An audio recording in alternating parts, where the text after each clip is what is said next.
আপনারা ভালো আছেন সবাই? শীতে কষ্ট হচ্ছে না? মাশাআল্লাহ। 3 দিন ব্যাপী তাফসিরুল কোরআনের প্রোগ্রামের সমাপনী রজনী আজকে। আমি খুব লম্বা সময় নিব না, এটা তোমার বিভাগীয় প্রোগ্রাম। খুলনা বিভাগের প্রোগ্রাম পেয়ে গেছে যশোর। মাশাআল্লাহ, 9টা প্যান্ডেল আছে, এখানে ধাক্কাধাক্কির কোনো মানি হয় না। তোমরা ধাক্কাধাক্কি করবা, এই জন্য প্যান্ডেল করা হয় নাই 9টা। বসো, কোনো কথা নাই। অনেক আলোচনা হয়েছে 3 দিন ব্যাপী। দেশ বরেণ্য প্রথিতযশা ওলামায়ে হযরতের মুখে আপনারা অসংখ্য কথা শুনেছেন। আমলের জন্য এগুলোই যথেষ্ট, নতুন করে আমার বলার কিছুর দরকার নাই। নতুন করে উপস্থাপনের মতো বলার মতো আমার কাছে কিছু নাইও। যা বলার 1500 বছর আগে আল্লাহ তাআলা উম্মাকে বলে দিয়েছেন, ঠিক কিনা? এমন কিতাব দান করেছে যে কিতাবে ভুল নাই, যতই পড়ি ততই শেখা যায়। বিয়ন্ডলেস, বাউন্ডলেস, বটমলেস, কুল কিনারা নাই, কুল কিনারা বিহীন সাগর। পড়েন সুবহানাল্লাহ। আসুন, এখানে আসার বসার এই প্রোগ্রামে অংশগ্রহণ করার উদ্দেশ্যকে, নিয়তকে আমরা খালেস করে নেই। আজকে আমরা যা শুনবো শিখবো আমলের নিয়তে শুনবো, ঠিক কিনা বলেন? শেষ পর্যন্ত নীরবতা বজায় রাখবো। আমি উঠবো, আপনারা উঠবেন। এর আগে ওঠা যাবে না। স্কেডিউলে একটু চেঞ্জ এসেছে, এশার সালাত হয়নি। আমার আলোচনার পরপরই আজান হবে। এশার সালাতে আমরা জামাতে অংশগ্রহণ করে একসাথে বিদায় নেব ইনশাল্লাহ। বলেন, যে টপিকটি নিয়ে আমি আপনাদের সামনে আজকে কথা বলতে চাই, টপিকটি অনেক গুরুত্বপূর্ণ।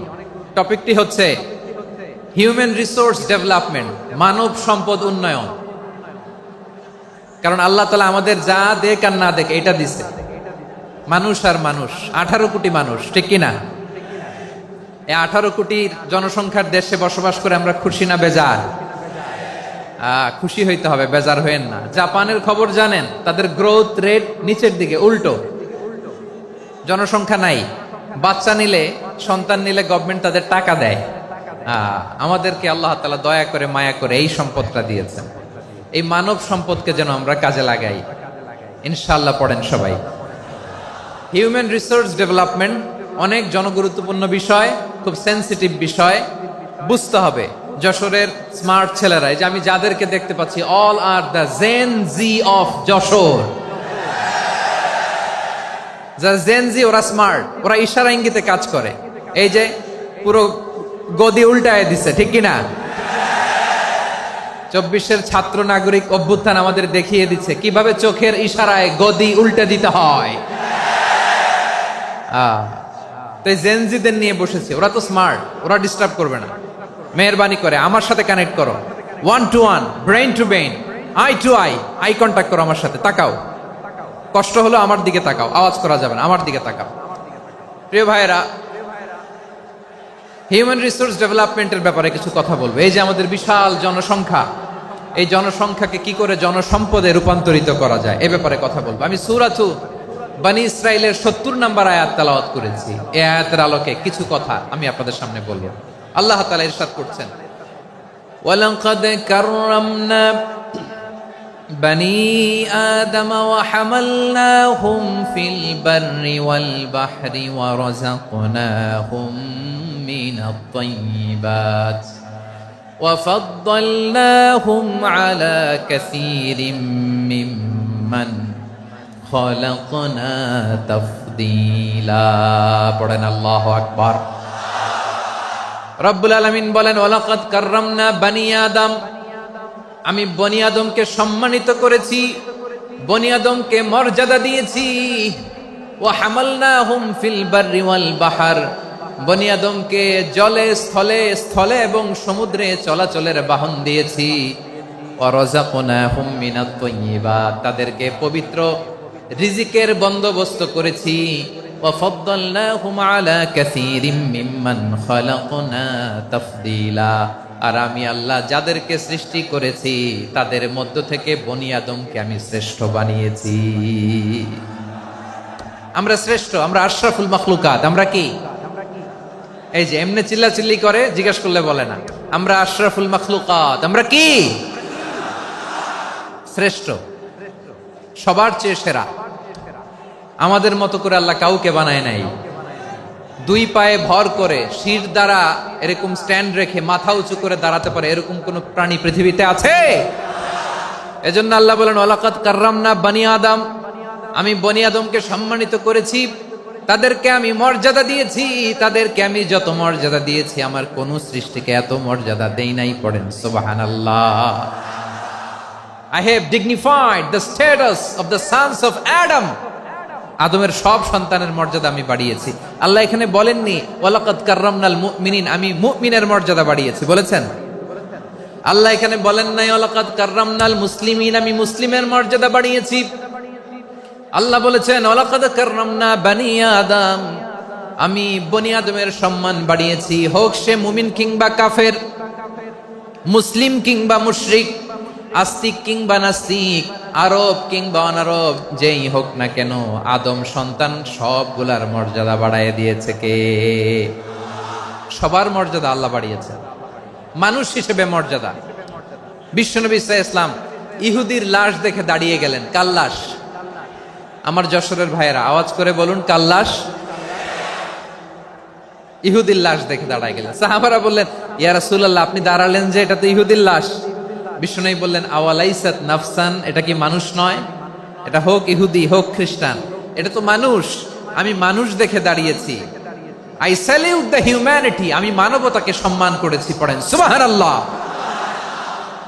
তাহলে এই জমিনে মানুষের মর্যাদা বেশি, হোক আস্তিক হোক নাস্তিক, হোক মুমিন কিংবা কাফের। আদমের সন্তান হলে, মানুষ হলেই তার মর্যাদা বাড়িয়েছে কে? আমার কলিজার টুকরা যশোরের ভাইয়েরা, মানুষের মর্যাদা আল্লাহ এত বাড়িয়েছেন। মানুষ জীবিত থাকলেও যেমনি মর্যাদাবান, মরে গেলেও মর্যাদাবান। সুবহানাল্লাহ পড়েন। মানুষ মরে গেলে এই ডেড বডিটা কি হয়? পচে যায়, গলে যায়, মাটির সাথে মিশে যায়। তাই বলে আপনি ডেড বডির সাথে যাচ্ছে তাই করতে পারবেন না? পারবেন?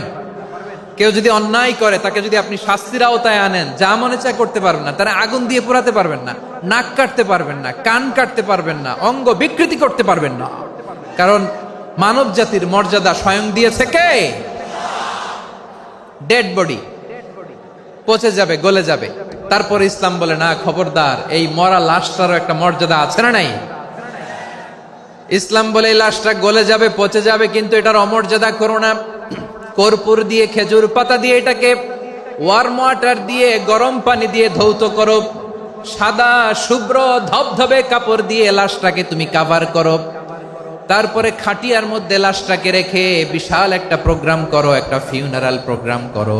ওই প্রোগ্রামের ডানে বায়ে পেছনে লাশটারে রাখলে হবে না, প্রোগ্রামের একেবারে সামনটাতে তুমি লাশটাকে রাখো। সুবহানাল্লাহ। একটা ফিউনারাল প্রোগ্রাম করতে হবে, তাকে শেষ বিদায় জানাতে হবে, যেটাকে আমরা জানাজা বলি। কি বলি? জানাজা মানে মাইয়েতের জন্য দোয়া, তার জন্য দোয়া করা হয়। তাকে একটা সিস্টেমেটিক অর্ডারে কবরে রাখা হয়, সুন্দরভাবে সেটাকে কবরস্থ করা হয়, মাটি দেয়া হয়, পানি দেয়া হয়। তার মানে মরে গেলেও মানুষের সম্মান বাড়ায় দিয়েছে কে? এজন্য আল্লাহ বললেন ওয়ালাকাদ কাররামনা বানি আদম, বনি আদমের সম্মান মর্যাদা আমি আল্লাহ বাড়িয়ে দিয়েছি। মানুষের সম্মানে তুমি কখনো আঘাত করো না, ঠিক কি না? তাহলে ভাই, প্রথম মেসেজ হচ্ছে, the first and foremost message tonight to the people of Jessore. Allah বলেন I have dignified the status of son of Adam, আমি বনি আদম সবার মর্যাদা বাড়িয়ে দিয়েছি। হোক আস্তিক নাস্তিক, হোক কাফের কিংবা মুশরিক, তার মর্যাদা বাড়াই দিছে কে? যখন বন্যা হয় আমরা ত্রাণ নিয়ে যাই, আমরা শুধু মুসলমানদেরকে ত্রাণ দেই নাকি? হ্যাঁ, আমরা মুসলমানকেও দেই, অমুসলমানকেও দেই, হিন্দুকেও দেই, বৌদ্ধকেও দেই। যেখানেই মানবতা বিপন্ন সেখানে ইসলামের হেল্পিং হ্যান্ড আছে না নাই? সুবহানাল্লাহ। কি দিন আমরা পেয়েছি, কি বিধান আমরা পেয়েছি। ওয়ালাকাদ কাররামনা বানি আদম, আমি বনি আদমকে সম্মানিত করেছি। এরপর আল্লাহ বললেন ওয়া হামালনাহুম ফিল বাররি ওয়াল বাহর, মানুষকে স্থলে এবং সমুদ্রে চলাচলের বাহন আমি দিয়েছি। স্থলে কিভাবে চলবে, জলে কিভাবে চলবে, এই বাহনের ব্যবস্থা করেছে কে? এই জেনজি, এই স্যামড়া, ইরাম করতেছো কিসের জন্য? হ্যাঁ, ইরাম করলে চলবি? হ্যাঁ, বস বস বস বস। আওয়াজ করতেছো কেন? দিবানা, কথা বলতে দিবানা আমাকে? তো এইটা বুঝি তোমাদের ভালোবাসার নমুনা? তোমাদের ভালোবাসার কারণে যদি আমি কোথাও দাঁড়াতেই না পারি, কোথাও বসতে না পারি, কোথাও দুটা কথা বলতে না পারি, এই ভালোবাসা দিয়ে কি হবে আমার? বরং ঘামতে ঘামতে ঘর্মাক্ত হব, রক্তাক্ত হব, কিন্তু সেন্ট্রালি যে ইনস্ট্রাকশন আসবে সেই ইনস্ট্রাকশনের এক চুল আমরা ডানে বায়ে যাব না। এইটা গণজাগরণের জন্য এইটা দরকার, ইসলামী বিপ্লবের জন্য এইটা দরকার। তো আধা ঘন্টা ধরে যদি তোমাদেরকে থামানোই না যায়, এই লস্কর দিয়ে আমি কি করব? আল্লাহর ওয়াস্তে নো নো নো স্লোগান, চুপচাপ একেবারে আমার দিকে তাকাও। আল্লাহ বললেন ওয়া হামালনাহুম ফিল বাররি ওয়াল বাহার, জলে স্থলে আমি চলাচলের যানবাহনের ব্যবস্থা করেছি। আমরা স্থলে ঘোড়ার উপরে চড়ি, উটের উপরে চড়ি, গাড়ির উপরে চড়ি। এই যে গাড়ির ইঞ্জিন বানাইছি আমরা, এটার মেধা দিয়েছে কে? আবার সাগরের মধ্যে আমরা নৌযান, জলযান, বড় বড় জাহাজ দিয়ে এক মহাদেশ থেকে আরেক মহাদেশ যাই, এক দেশ থেকে মালামালগুলো আরেক দেশে পাঠাই। সাগরের ভেতরে নৌকাগুলোরে ধরে রাখলো কে? والفلك التي تجري في البحر بما ينفع الناس। মানুষের উপকার আছে এরকম সরঞ্জামাদি নিয়ে সাগরের উপরে বিশাল বিশাল জলযানগুলো চলে। এগুলো ডুবে যায় না, কাত হয়ে যায় না, পড়ে যায় না। এগুলোকে স্থিতিস্থাপকতাকে ঠিক করে রাখলো কে? আপনারা জাহাজ দেখেছেন? জাহাজ, হ্যাঁ, বাড়ি চট্টগ্রাম হইলে দেখতে পারতেন। দেখছেন? বিশাল বিশাল জাহাজ, বিশাল জাহাজ মালামাল নিয়ে এক মহাদেশ থেকে আরেক মহাদেশে যায়। গত মাসে আমার জাপান সফর ছিল। এই যে বাংলাদেশে যে গাড়িগুলো চালান, বেশিরভাগ গাড়ি আসে কিন্তু জাপান থেকে। হাজার হাজার গাড়ি একটা জাহাজ বহন করতে পারে, হাজার হাজার গাড়ি। এটাতে সাগরের মধ্যে ভাসাইলো কে? সবাই বলুন, ভাসালো কে? হাজার হাজার গাড়ি নিয়ে জাপানিজ গাড়িগুলো আমাদের চট্টগ্রামের এয়ারপোর্টের বন্দরে ভিড়ে। যুক্তরাষ্ট্রে আমি দেখেছি বিশাল বিশাল জাহাজ। আপনারা টাইটানিক জাহাজের নাম শুনেছেন? টাইটানিকেরও 8 গুণ 10 গুণ বড়। সুবহানাল্লাহ কইবেন না? টাইটানিক জাহাজের 8 গুণ 10 গুণ বড় একটা জাহাজ আছে, আইকন অফ দ্য সি। আমি দেখে এসেছি। রয়্যাল ক্যারিবিয়ান দেখে এসেছি। সাগরের সামনে জেটিতে যখন দাঁড়ালাম, জাহাজটা যখন যায়, আমার মনে হচ্ছে একটা শহর, গোটা শহর, the entire city is floating on the water. পুরো একটা শহর মনে হয় পানির উপর দিয়ে ভেসে যাচ্ছে। পড়েন সুবহানাল্লাহ। এই যে আইকন অফ দ্য সি, এই ক্রুজ, এই জাহাজটা, এটার ভিতরে স্টেডিয়াম আছে। কিসের ভিতরে স্টেডিয়াম? কথা বুঝে নাই বোধহয়। স্টেডিয়াম কিসের ভিতর? সুইমিং পুল আছে, শপিং মল আছে, রেস্টুরেন্ট আছে, ক্লাব আছে, 3000 4000 রুম বিশিষ্ট, কক্ষ বিশিষ্ট হোটেল আছে। এই সবগুলোর নিয়ে এগুলো চলে সাগরের এই দোলার মধ্যে, জলোচ্ছ্বাসের মধ্যে। এই সাগরের ভেতরে এই জাহাজগুলোর ভাষায় রাখছে কে? সূরা আর রহমানে আল্লাহ তাআলা বললেন ওয়ালাহুল জাওয়ারিল মুনশাআতু ফিল বাহরি কাল আ'লাম ফাবিআইয়ি আলা, সবাই পড়েন, ফাবিআইয়ি আলাই রাব্বিকুমা তুকাযযিবান। পাহাড় সম বড় বড় জাহাজগুলো মাল বোঝাই করে সাগরের মধ্যে ভেসে বেড়ায়। এগুলো দিয়ে মালামাল বহন করা যায়। মানুষরা এক দেশ থেকে আরেক দেশে যায়। এই জাহাজগুলোর সাগরের ভেতরে ভাসায় রাখলো কে? এই আয়াতের ভেতরে আল্লাহ তাআলা সূরাত বনী ইসরাঈলের এই চমৎকার আয়াতের ভেতরে আল্লাহ তাআলা বেসিক্যালি মানব জাতির প্রতি তার 4টি স্পেশাল অনুগ্রহের কথা বলেছেন। কয়টি? 2টা বলে ফেলছি। 1 নাম্বার, ওয়ালাকাদ কাররামনা বানি আদম, আমি বনি আদমের সম্মান বাড়াইছি। নাকি মুসলমানদের? নাকি মুসল্লিদের? কার সম্মান বাড়িয়েছি? বনি আদমের। তাহলে human dignity, the first part of the verse talks about the human dignity. 2 number অংশ আল্লাহ তাআলা বললেন ওয়া হামালনাহুম ফিল বাররি ওয়াল বাহর, স্থলে এবং সমুদ্রে আমি তাদের জন্য চলাচলের বাহন দিয়েছি। সুবহানাল্লাহ। তার মানে smooth movement on land and sea, জলে এবং স্থলে যাতে আমরা স্মুথলি মুভ করতে পারি আল্লাহ তাআলা দিয়েছেন। 3 নাম্বার আল্লাহ তাআলা বললেন ওয়া রাযাকনাহুম মিনাত তাইয়্যিবাত, মানুষের জন্য আমি পবিত্র রিজিকের ব্যবস্থা করেছি। জলে এবং স্থলে যত প্রাণী আছে সবগুলা প্রাণীকে রিজিক দেয় কে? আমাদেরকে রিজিক দেয় কে? সাগরের মাছগুলোকে, বড় বড় তিমি মাছগুলোরে রিজিক দেয় কে? বাতাসের মধ্যে ভেসে বেড়ানো বড় বড় পাখিগুলো, স্ক্যান্ডিনেভিয়ান কান্ট্রি থেকে লক্ষ লক্ষ কোটি কোটি পাখিগুলো যে এক দেশ থেকে আরেক দেশে ট্রান্সফার হয়, এগুলোর রিজিক দেয় কে? রব্বুল আলামিন বলেন, ওয়ামা মিন দাব্বাতিন ফিল আরদি ইল্লা আলাল্লাহি রিজকুহা ওয়া ইয়ালামু মুস্তাকাররাহা ওয়া মুস্তাওদাআহা কুল্লুম ফি কিতাবিম মুবিন। আল্লাহু আকবার। রব্বুল আলামিন বলেন, ভূপৃষ্ঠে বিচরণশীল যত প্রাণী আছে সব প্রাণীগুলোকে আমি আল্লাহ আমার নিজের কুদরতে রিজিকের বন্দোবস্ত করি। এই প্রাণীগুলো কোথায় থাকে, কোথায় যায়, সব জায়গায় আমি রিজিক পৌঁছে দেই। রিজিক কেউ দিতে পারে না, রিজিকের মালিক কে? রিজিকের মালিক তিনি আল্লাহ। এজন্য আল্লাহ তাআলা বললেন, ওয়ারাযাকনাহুম মিনাত তাইয়্যিবাত। এরপর আল্লাহ বললেন, ওয়া ফাদ্দালনাহুম আলা কাসীরিম মিম্মান খালাকনা তাফদীলা। আমি যত প্রাণী সৃষ্টি করেছি সকল প্রাণীর মধ্যে মানুষের মর্যাদা, শ্রেষ্ঠত্ব আমি দিয়েছি। সুবহানাল্লাহ পড়েন। তাহলে এক নম্বরে আল্লাহ বললেন, আমি বনি আদমের মর্যাদা বাড়ালাম। এরপরে বললেন, স্থলে এবং সমুদ্রে চলাচলের জন্য যানবাহন দিলাম। 3 নম্বরে আল্লাহ বললেন, পবিত্র রিজিকের ব্যবস্থা করে দিলাম। এরপরে আল্লাহ বললেন, যত প্রাণী আছে, সৃষ্টি আছে, সবগুলার উপরে আমি মানুষকে শ্রেষ্ঠত্ব দিলাম। সুবহানাল্লাহ। তাহলে সবচেয়ে বেশি শ্রেষ্ঠত্ব মানুষের। কার? মানুষের। শুধু তাই নয় প্রিয় ভাইয়েরা, আকাশ এবং জমিনে যা কিছু আছে সবকিছু মানুষের জন্য, মানুষের কল্যাণে, মানুষের প্রয়োজনে, মানুষের বশীভূত করে সৃষ্টি করেছেন কে?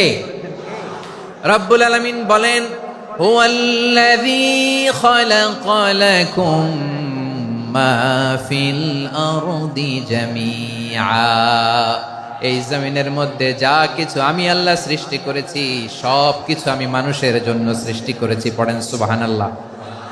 হুয়াল্লাযী খালাকা লাকুম মা ফিল আরদি জামিআ। যা আছে সব আমাদের জন্য, সব আমাদেরকে সার্ভিস দেওয়ার জন্য, আমাদের উপকারের জন্য, আমাদের কল্যাণের জন্য। আওয়াজ করে সবাই পড়ুন আল্লাহু আকবার।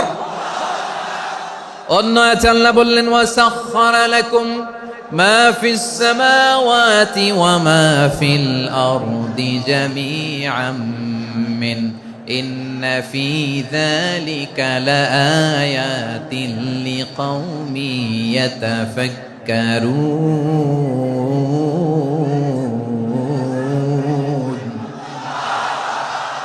প্রথমে আয়াতে আল্লাহ বললেন, জমিনে যা আছে সব তোমাদের কল্যাণে আমি সৃষ্টি করলাম। এরপরে আল্লাহ বললেন, আকাশেও যা আছে সব তোমাদের জন্য সৃষ্টি করলাম, তোমাদের অনুগত বানায় দিলাম। পড়েন সুবহানাল্লাহ। মানুষের কি ব্রেইন দেখেন! মানুষ জমিন ছেড়ে আকাশে চলে যায়। পাখি দেখে মানুষের শখ হলো, পাখি যেহেতু উঠতে পারে আমরাও পারবো। অরবিল রাইট, উইলবার রাইট, 2 ভাই মিলে আঁকাঝোঁকা করতে করতে করতে করতে প্লেন বানায় ফেললো। কোন সুবহানাল্লাহ। এখন পাখিও ওরে, আমরাও ওরি। এরপরেই মানুষের কৌতূহল থামে না এখানে। মানুষ চলে গিয়েছে চাঁদে। কোথায় গেছে? এখন কিন্তু চাঁদে জমি বিক্রি হয় জানেন? পৃথিবী নিয়ে মারামারি শেষ। রাশিয়া আমেরিকা এখন ধরছে চাঁদ আর মঙ্গল গ্রহ। এখন চাঁদে জমি বিক্রি হয়, মঙ্গলে জমি বিক্রি হয়। এই চাঁদ, মঙ্গল, বৃহস্পতি, শনি সব আল্লাহ তাআলা আমাদের জন্য বানিয়েছেন। সুবহানাল্লাহ পড়েন। মানুষ সাগরের উপরে চড়ে, শূন্যে ভেসে বেড়ায়, পাহাড় কেটে সুড়ঙ্গ বানায়, টানেল বানায়। মানুষ ব্রডব্যান্ডের লাইন নিয়ে যায় সাগরের ভেতর দিয়ে, এক দেশ থেকে আরেক দেশে, এক মহাদেশ থেকে আরেক মহাদেশে। সুবহানাল্লাহ পড়েন। তার মানে গোটা বিশ্বের সব কিছুর উপরে control, superiority over all creatures, সবকিছুর উপর কন্ট্রোল, মনিটরিং, নিয়ন্ত্রণ, এটা প্রতিষ্ঠা করে দিয়েছে কে? এজন্যই মানুষের শ্রেষ্ঠত্ব। ওয়ালাকাদ কাররামনা বানি আদম, আমি বনি আদমের সম্মান বাড়িয়েছি। মর্যাদা আমি বাড়িয়ে দিয়েছি এই কারণে, কারণ মানুষ সবকিছুর উপর নিয়ন্ত্রণ নিতে পারে। মানুষকে নিয়ে এই কোরআনের সব আলোচনা, মানুষকে নিয়ে এই কোরআনের সব। তাই কোরআনের কেন্দ্রীয় আলোচ্য বিষয় হচ্ছে মানুষ। কোরআনের কেন্দ্রীয় আলোচ্য বিষয় কি? যশোরের ভাইয়েরা বুঝে থাকলে সবাই বলবেন কোরআনের কেন্দ্রীয় আলোচ্য বিষয় কি? এই যে আমি মূল আলোচনায় যাচ্ছি এখন। কেন মানুষ কোরআনের কেন্দ্রীয় আলোচ্য বিষয়? এই যে ভাইয়েরা, এই যে হাত জোর করে, এই যে Jessore Gen Z, the smart people of Jessore, হাত জোর করে বলতেছে, হাত জোর করে তোদের কাছে আল্লাহর দোহাই লাগে, স্টপ স্টপ। শুরুতে একবার বলেছে জায়গা না হলে আস্তে আস্তে ধাক্কা দিবা, সামনে না পিছনে দিয়ে দিয়ে বেরোয় চলে যাও। এলইডিতে দেখো, এই যে এই যে আল্লাহর ওয়াস্তে জায়গা না হলে ওদিকে যাও। কোরআনের মাহফিলে বিশৃঙ্খলা, এটা কাফিরদের আলামত। কাফিররা শীষ দিত, শীষ। বিশ্বনবী কোরআনের তাফসির করলে কাফিররা শীষ দিত আর ক্ল্যাপিং করত, হুইসেল এন্ড ক্ল্যাপিং। তো আমরা কি এখানে বিশৃঙ্খলা করতে আসছি? তো বারবার থামানো লাগে কেন? কোনো আওয়াজ হবে না, বললাম তো স্টপ। আওয়াজ করে বলুন কোরআনের কেন্দ্রীয় আলোচ্য বিষয় কি? সবাই বলেননি। এতগুলো মানুষ উত্তর দিলে এতটুকু আওয়াজ হয়, অন্তত আমি বিশ্বাস করি না। যশোর আওয়াজ করে বলো কোরআনের কেন্দ্রীয় আলোচ্য বিষয় কি? মানুষ। এই মানুষ কোরআনের কেন্দ্রীয় আলোচ্য বিষয়। মানুষকে আল্লাহ স্বাধীনতা দিয়েছেন, ফামান শাআ ফালইউমিন ওয়া মান শাআ ফালইয়াকফুর। চাইলে মুমিন হতে পারো, চাইলে কাফের হতে পারো, তোমার ইচ্ছা। তবে জেনে রাখো মুমিন হলে পাবা জান্নাত, কাফির হলে পাবা জাহান্নাম। নাও দ্য ডিসিশন ইজ ইয়ার্স। সিদ্ধান্ত তোমার, জান্নাতে যাবা না জাহান্নামে যাবা। যশোরের ভাইয়ের আওয়াজ করে বলুন কই যেতে চান, জান্নাতে না জাহান্নামে? ডান দিকে না বাম দিকে? ডানপন্থী না বামপন্থী? চিল্লা চিল্লি না চুপচাপ? চুপচাপ কয়ে আবার চিল্লাচিল্লি শুরু করে দিচ্ছে। মাশাআল্লাহ। তাহলে কোরআনের কেন্দ্রীয় আলোচ্য বিষয় মানুষ। আমার সাথে থাকতে হবে, তোমাদেরকে নিয়ে আমি আলোচনা শেষ পর্যন্ত যাব। অনেক গুরুত্বপূর্ণ কথা বাকি আছে, আমাকে সহযোগিতা করতে হবে। মাশাআল্লাহ, এই তো ঠান্ডা হয়েছে। হ্যাঁ ঠিক আছে ঠিক আছে ঠিক আছে। মানুষকে আল্লাহ এত স্বাধীনতা দিয়েছেন, মানুষ চাইলে অনেক ভালো হইতে পারে। ভালোর রাস্তাও খোলা, খারাপ হওয়ার রাস্তাও খোলা। ভালো হইলে মানুষ অনেক ভালো, খারাপ হইলে অনেক খারাপ। ভালো হইলে সবচেয়ে ভালো, খারাপ হইলে সবচেয়ে খারাপ। এজন্য সিদ্ধান্ত আপনাকে নিতে হবে। আল্লাহ তাআলা বলছেন লাকাদ খালাকনাল ইনসানা ফি আহসানি তাকওয়িম সুম্মা রাদাদনাহু আসফালা সাফিলিন। আমি মানুষকে অনেক সুন্দর অবয়বে, সুন্দর আকৃতিতে সৃষ্টি করেছি। তার শুধু চেহারার ডিজাইনটাই সুন্দর নয়, তার ব্রেনটা বড্ড সুন্দর, তার মানসিকতা বড্ড সুন্দর, তার সৃজনশীলতা বড্ড সুন্দর। পড়েন সুবহানাল্লাহ। আমাদের চেহারা, অবয়ব, ডিজাইন যে সুন্দর তা না, আমাদের ব্রেনটা অনেক সফিস্টিকেটেড ব্রেন, অনেক সফিস্টিকেটেড। এই 1.5 কেজি ব্রেন ইউজ করে মানুষ গোটা বিশ্বে সভ্যতা বিনির্মাণ করেছে, ঠিক কিনা? এই ব্রেন আল্লাহ তাআলা আমাকে দিয়েছে। এটারে কাজে লাগালে, আপনার 6 সেন্স কাজে লাগালে আপনি অনন্য মানুষ হয়ে উঠবেন, মহামানবে রূপান্তরিত হবেন। মানুষ হতে পারে, চাইলেই মহামানব হতে পারে। আবার যদি মানুষ চায় খারাপও হতে পারে। আল্লাহ বললেন শুধু ভালোই না, ভালো হতে চাইলে অনেক ভালো তুমি হতে পারো, আবার খারাপ হতে চাইলে অনেক খারাপ তুমি হতে পারো। সুম্মা রাদাদনাহু আসফালা সাফিলিন। খারাপ হলে একেবারে খারাপ হতে পারো, নিকৃষ্ট হলে একেবারে নিকৃষ্ট হতে পারো, ভালো হলেও ভালো হতে পারো। কোন সুবহানাল্লাহ। এবার আওয়াজ করে বলুন ভালো হতে চাই না খারাপ, শ্রেষ্ঠ না নিকৃষ্ট? মানুষ ভালো হলে মানুষ ফেরেশতার চেয়েও ভালো, মানুষ খারাপ হলে সে পশুর চেয়েও খারাপ। কথা ঠিক কিনা বলেন? ভালো হলে ফেরেশতার চেয়েও ভালো, খারাপ হলে পশুর চেয়েও নিকৃষ্ট। তার মানে শ্রেষ্ঠত্বে মানুষ, শ্রেষ্ঠত্বে ফেরেশতাকে হার মানায়, আর অধপতনে শ্রেষ্ঠত্বে ফেরেশতাকে ছাড়িয়ে যায়, আর অধপতনে পশুকেও হার মানায়।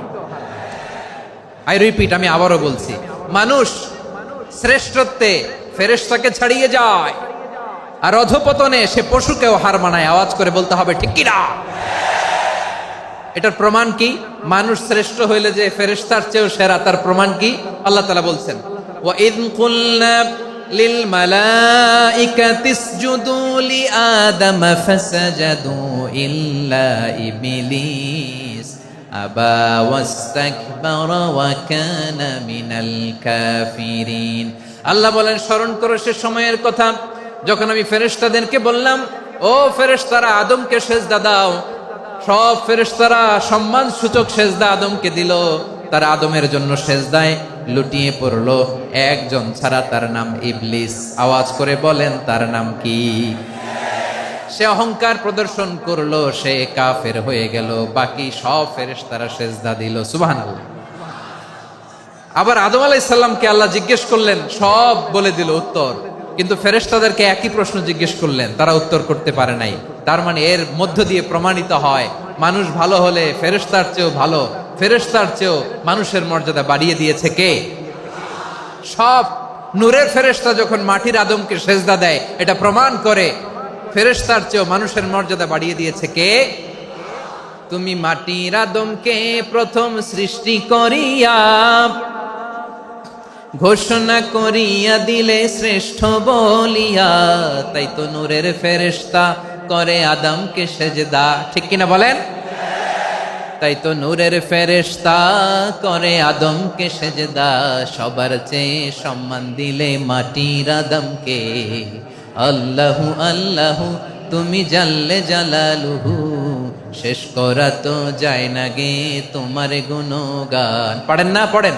আল্লাহু আল্লাহু তুমি জাল্লে জালালুহু, শেষ করা তো যায় না গে তোমার গুণগান। আল্লাহু আল্লাহু, আল্লাহু আকবার। আদমের মর্যাদা বেশি, মানুষের মর্যাদা বেশি। মানুষ শ্রেষ্ঠ, তার প্রমাণ নূরের ফেরেশতা মাটির আদমকে সেজদা করে। আওয়াজ করে বলেন ঠিক কি না?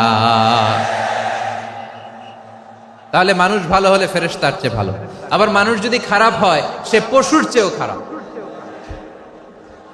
অধপতনে পশুত্বকে হার মানায়। তার প্রমাণ, তার প্রমাণ কি? তার প্রমাণ হচ্ছে, যশোরের ভাইরা দেখবেন পত্রিকায় নিউজ পেপারে মাঝে মাঝে এরকম দেখা যায়, এক মানুষ আরেক মানুষকে হত্যা করে 20 টুকরা করে বস্তার ভিতরে ভরেছে। আপনারা এই নিউজ পড়েন নাই না? দেখেন নাই? দেখছেন? মানুষ মানুষকে হত্যা করে কয় টুকরা? জোরে বলেন। এখানেই ক্ষান্ত হয় না, আবার কোথায় ভরছে? বস্তার ভেতরে। আচ্ছা, বুঝে থাকলে আওয়াজ করে বলেন, কোনদিন শুনছেন একটা হাতি আর একটা হাতিকে হত্যা করে 20 টুকরা করছে, এরপরে বস্তার ভিতরে ভরছে? হইছে? তাহলে দেখেন, মানুষ যদি খারাপ হয়, সে পশুকেও হার মানায়। চিল্লায় বলো ঠিক কি না? এমনও দুশ্চরিত্র মানুষ আছে যার যার নজর থেকে 6 মাসের ছোট্ট মেয়ে থেকে শুরু করে 80 বছরের বৃদ্ধারাও নিরাপদ নয়। পশুকেও হার মানে। মানুষ মানুষের ঘর জ্বালিয়ে পুড়ে মেসাকার করে দেয়, জনপদের পর জনপদ জ্বালায় দেয়। এরকম আছে না নাই? বোমা মেরে শহরগুলো উড়িয়ে দেয়। এই যে ইসরায়েল গাজার মধ্যে যে অ্যাটাক করেছে, এরা মসজিদ মানে নাই, মসজিদে বম ফেলেছে। এরা খ্রিস্টানদের চার্চ, গির্জা মানে নাই, গির্জায় বম ফেলেছে। পৃথিবীর ইতিহাসে never happened in the history of the world that someone bombed on a hospital, on an ICU center. এমন হাসপাতাল যেখানে আইসিইউ রোগীরা আছে, ওই হাসপাতালের উপরও ইসরায়েলি সৈনিকেরা বোমা মেরেছে। জোরে বলেন ঠিক কিনা? এরা মানুষ? আওয়াজ করে বলেন, এরা মানুষ না। প্রিয় ভাইয়েরা, চোখ কান নাক মুখ থাকলেই মানুষ না। যা সামনে দেখেন এগুলো সব মানুষ না, এগুলো জনসংখ্যা। এগুলো কি? সবাই বলুন, এগুলো কি? বাড়ছে জনসংখ্যা, কমছে মানুষ। বাড়ছে জনসংখ্যা, কমছে। এই দুনিয়া এখন তো আর সেই দুনিয়া নাই, মানুষ নামের মানুষ আছে দুনিয়া বোঝাই,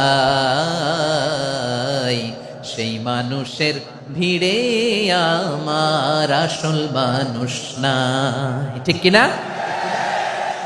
আসল মানুষের বড্ড অভাব, আসল মানুষের বড্ড অভাব। আমার ভাইয়েরা, মানুষ খারাপ হলে পশুকেও হার মানায়। আচ্ছা, আওয়াজ করে বলেন, এই যশোরের ছেলেরা এদিক তাকাও, আওয়াজ করে বলো, যে ইসরায়েলি সোলজাররা উপর থেকে বোমা মারল, তারাও মানুষ? তারাও কি? ওরাও রক্তে মাংসে মানুষ, ওদেরও পরিবার আছে। বোমা মেরে যেই মেয়েটাকে তারা অনাথ বানায়, ইয়াতিম বানায়, ও কিন্তু বাসায় ওর মেয়েটাকে রেখে আসছে। ঠিক কিনা বলেন? বম্বিং করে যে বাবাকে মেরে, স্বামীকে মেরে স্ত্রীকে বিধবা বানায়, তারও ঘরে স্ত্রী আছে। উপর থেকে বম মেরে মানুষ মেরে দিচ্ছে, তারাও মানুষ। 1945 সালের 6ই আগস্ট আমেরিকান সোলজাররা হিরোশিমায় বম মেরেছে। আমি নিজে দেখে এসেছি জাপানের হিরোশিমাতে। সকাল 8:15 মানুষ কেউ অফিসে যাচ্ছিল, কেউ খেতে খামারে কাজ করতে যাচ্ছিল। লিটল বয় নামে একটা বোম মেরেছে তারা। এই বোমের আঘাতে, পারমাণবিক এই বোমার রেডিয়েশনে আঘাতে বোম ব্লাস্ট হওয়ার পরে মুহূর্তের মধ্যে 1,40,000 নাই। উপর থেকে যারা মারতেছে এরাও মানুষ, যাদেরকে মারলো তারাও। তার মানে মানুষে মানুষে পার্থক্য আছে না? নেই? মানুষে মানুষে পার্থক্য আছে। নাক কান চোখ মুখ থাকলেই মানুষ নয়। বাড়ছে জনসংখ্যা, কমছে মানুষ। চিল্লায় বলো ঠিক কিনা? তাহলে আমরা বুঝলাম মানুষ ভালো হলে অনেক ভালো, খারাপ হলে অনেক খারাপ। ও আমার কলিজার টুকরা যশোরের ভাইয়েরা, আসুন না 3 দিন ব্যাপী এই তাফসিরুল কোরআনের ঐতিহাসিক প্রোগ্রাম থেকে আমরা সিদ্ধান্ত নেই, আমরা ভালো মানুষ হব নাকি খারাপ মানুষ হব। কলিজা থেকে, প্রাণ থেকে আওয়াজ করে সবাই বলুন, ভালো মানুষ নাকি খারাপ মানুষ? ভালো মানুষ হইতে হবে। ভালো মানুষ যারা জগৎটাকে এনলাইটেন করবে, যারা এনলাইটেন করবে, যারা সত্যের বীর সেনানী হয়ে দাঁড়াবে, যারা সত্যের পক্ষে কথা বলবে, যারা জালিমের মসনদকে ভেঙে খান খান করে দেবে। এরকম হওয়ার দরকার আছে না নাই? এরকম ভালো মানুষ আমরা হতে চাই কি চাই না? মানুষকে যত্ন নিলে মানুষ যে কত ভালো হয় আপনি কল্পনাও করতে পারবেন না।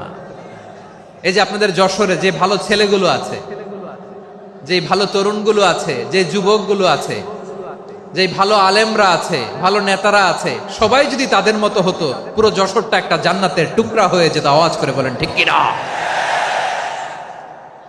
মানুষকে নার্চারিং করলে, মানুষকে পলিশ করলে, মানুষকে গ্রুমিং করলে, মানুষকে সঠিক তারবিয়া দিলে মানুষ অনন্য হয়ে ওঠে। প্রতিটি মানুষ অনন্য। আমি অনন্য, আপনি অনন্য, আমরা সবাই অনন্য। সুবহানাল্লাহ বলেন। মানুষকে আল্লাহ তাআলা দিয়েছেন অসীম ক্ষমতা, অসীম ক্ষমতা। সুবহানাল্লাহ। একটা মানুষ পারে না এমন কিছু নাই, একটা মানুষ পারে না এমন কিছু নাই। বিশ্বাস করতে হবে, মানুষ যা কল্পনা করতে পারে ওইটা মানুষ করে দেখাতে পারে। যশোরের ভাইয়ের, আই রিপিট, আমি আবারও বলছি, এই চিল্লাচিল্লি করলে আমার এই গুরুত্বপূর্ণ কথা তোমরা মিস করবা। আমরা যখন আমার পিতার পৃষ্ঠদেশে ছিলাম, পিতার পৃষ্ঠদেশ থেকে শুক্রাণু যখন মায়ের গর্ভদেশে যেয়ে পড়ে, কতটা শুক্রাণু ভ্রমণ শুরু করে জানো? 20 কোটি শুক্রাণু। একবার সিমেন আউট হলে সেখানে 20 কোটি শুক্রাণু থাকে, ভ্রমণ শুরু করে। ওই 20 কোটি শুক্রাণুর মধ্য থেকে তুমি আমি আজকে এক বিকশিত শুক্রাণু মানব রূপে পৃথিবীতে এসেছি। সুবহানাল্লাহ। ওই 20 কোটি শুক্রাণুর প্রতিযোগিতায় সবাইরে পেছনে ফেলে সেদিন আমি সফল হয়েছিলাম, সেদিন আমি বিজয়ী হয়েছিলাম। সেদিন আমি এত ছোট ছিলাম, মাইক্রোস্কোপ দিয়েও আমার অস্তিত্ব টের পাওয়া যায় না। আমি এত তুচ্ছ ছিলাম, নগণ্য ছিলাম। আমার কান ছিল না, আমার চোখ ছিল না, আমার হাত ছিল না, আমার জন্য রিকমেন্ডেশন করার মতো মামু ছিল না, খালা ছিল না, কেউ ছিল না। তারপরেও ওই প্রতিযোগিতায়, ওই কম্পিটিশনে যখন আমারে কেউ হারাতে পারে নাই, আল্লাহর জমিনেও আমারে কেউ হারাতে পারে না। হারার জন্য তোমার জন্মই হয় নাই, তুমি আসছই জিতার জন্য। সুবহানাল্লাহ। বিশ্বনবী বলেন, আন্নাসু মাআদিন কামাআদিনি যাহাবি ওয়াল ফিদ্দা খিয়ারুহুম ফিল জাহিলিয়াতি খিয়ারুহুম ফিল ইসলাম। Peoples are like mines of gold and silver. সোনার খনি, রূপার খনি, এর চেয়েও বড় খনি হচ্ছে এই মানব সম্পদের খনি। আওয়াজ করে বলেন আল্লাহু আকবার। আল্লাহ তাআলা এই সম্পদ আমাদেরকে দিয়েছে। বিশ্বনবী বলেন মানুষ হচ্ছে খনির মতো। খিয়ারুহুম ফিল জাহিলিয়াতি খিয়ারুহুম ফিল ইসলাম। জাহিলি যুগে যারা সেরা, ইসলামেও তারা সেরা। ইদা ফাকুহু, যদি তারা বুঝবান হয় তাহলে তাদেরকে সেরা বানায় দিবে কে? তাহলে মানুষের চেয়ে সেরা কেউ হতে পারে? মানুষের চেয়ে অনন্য কেউ হতে পারে? মানুষকে কেউ হারাতে পারে? আওয়াজ করে বলো, তোমাকে কেউ হারাতে পারবে? এই সাহস জাগছে আজকের আলোচনা থেকে।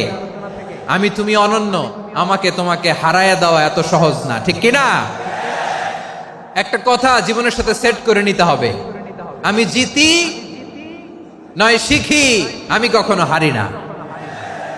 জীবনের সাথে সেট করে নাও, জেনজি অফ জেসর, আমি কখনো হারি না, আমি হয় জিতি নয় শিখি। চিল্লায় বলো ঠিক কি না?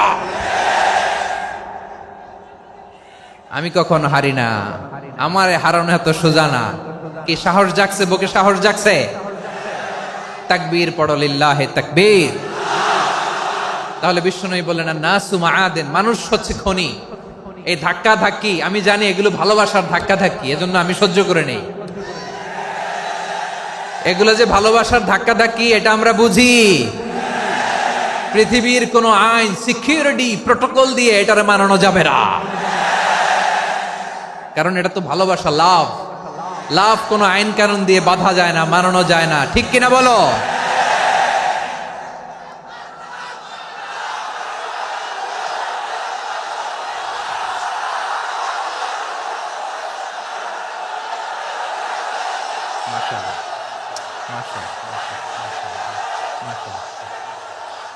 ঠিক আছে, বসুন বসুন বসুন। আল নাসু মাআদিন, মানুষ হচ্ছে খনি। এই খনির যত্ন নিতে হবে। আমার মা বাবা যারা এসেছেন, আপনার ছেলে মেয়ের যত্ন নেন। আপনার ছেলের মধ্যে যে কি পটেনশিয়াল আপনি জানেন না। আপনার এই ছোট্ট অবুজ ছেলেটাই আগামী দিনের শায়েখ আহমদুল্লাহ হবে। আপনার হেফজখানায় পড়া ওই ছোট্ট ছেলেটাই আগামী দিনের আল্লামা মামুনুল হক হবে। আপনার ওই ছেলেটা আমির হামজা হবে, আব্দুল হাই সাইফুল্লাহ হবে। এভাবে বড় বড় আলেম হবে, তারা যুগশ্রেষ্ঠ আলেম হবে। সেই একদিন এই বাংলাদেশের পার্লামেন্টে যে বক্তব্য দিয়ে যশোরের পক্ষে কথা বলবে। আপনি জানেন না, কাউকে ছোট করবেন না আপনি। ওর কনফিডেন্স আপনি কমাবেন না, আপনি কমাতে পারেন না। প্যান্ডেলে আমার যে মা বোনেরা আছেন, ছেলে মেয়েদেরকে কখনো ছোট করে কথা বলবেন না। ও যে কোথায় যাবে আপনি জানেন না। আপনি মা হয়ে তাকে সাহস দিবেন, তার কল্পনার জগৎটাকে সাজাতে তাকে উৎসাহিত করবেন, ঠিক কিনা বলেন? আর আমার প্যান্ডেলের আমার প্রিয় শ্রদ্ধাশীলা মায়েরা বোনেরা, আপনারা তো আরো দামি সম্পদ। বিশ্বনবী বলেন আর দুনিয়া কুল্লুহা মাতা। আল্লাহ আল্লাহ আল্লাহ, বিশ্বনবীর কথার ওজন দেখেন। আর দুনিয়া কুল্লুহা মাতা ওয়া খায়রু মাতা'আদ দুনিয়াল মারআতুস সালিহা। বিশ্বনবী বলেন দুনিয়ায় যা দেখো সব আল্লাহর দেওয়া অ্যাসেট, মানে সম্পদ। আর এত অ্যাসেটের ভিড়ে সবচাইতে শ্রেষ্ঠ সম্পদ হচ্ছে নেককার নারী। সুবহানাল্লাহ। ভাইয়েরা বোনের সাথে খারাপ আচরণ করো না, সন্তান মায়ের সাথে খারাপ আচরণ করো না। আমাদের মায়েরা আমাদের asset, they are our priceless asset.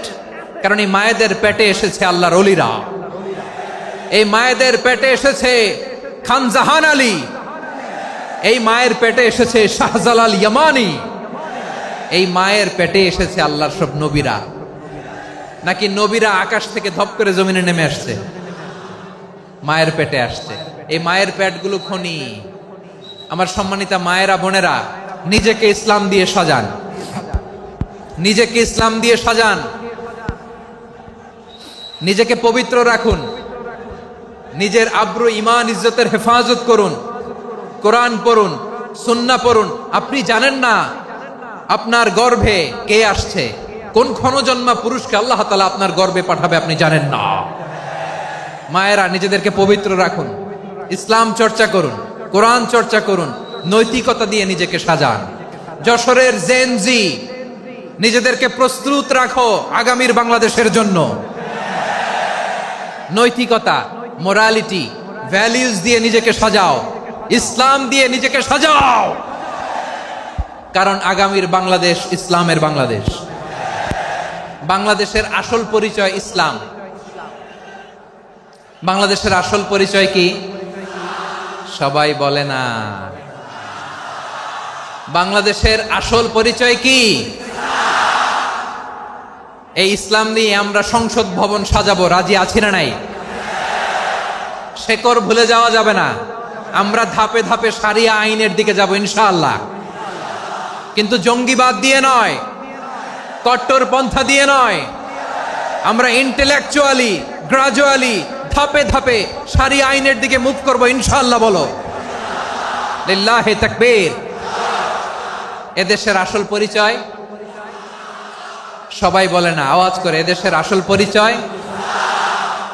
এদেশে আজান শুনে সূর্য ওঠে শহর গ্রামে, এদেশে আজান শুনে সূর্য ডুবে সন্ধ্যা নামে, এদেশে সকল কাজে সবাই বলে বিসমিল্লাহ, এদেশে ভালো কিছু দেখে শুনে হাসি মুখে সবাই বলে মাশা আল্লাহ, সুবহানাল্লাহ সুবহানাল্লাহ সুবহানাল্লাহ সুবহানাল্লাহ সুবহানাল্লাহ সুবহানাল্লাহ সুবহানাল্লাহ সুবহানাল্লাহ।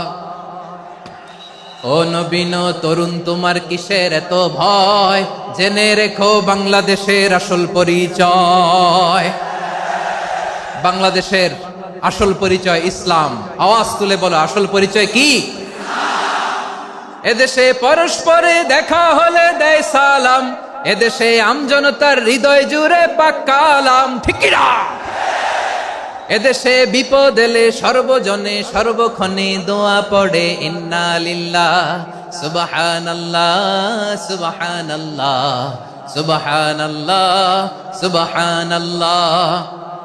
এদেশে আজান শুনে সূর্য ওঠে শহর গ্রামে, এদেশে আজান শুনে সূর্য ডুবে সন্ধ্যা নামে, এদেশে সকল কাজে সবাই বলে বিসমিল্লাহ, এদেশে ভালো কিছু দেখে শুনে হাসি মুখে সবাই বলে মাশা আল্লাহ সুবহানাল্লাহ। আওয়াজ করে সুবহানাল্লাহ সুবহানাল্লাহ সুবহানাল্লাহ সুবহানাল্লাহ। সবাই একসাথে সুবহানাল্লাহ সুবহানাল্লাহ সুবহানাল্লাহ সুবহানাল্লাহ। এদেশের আসল পরিচয় কি?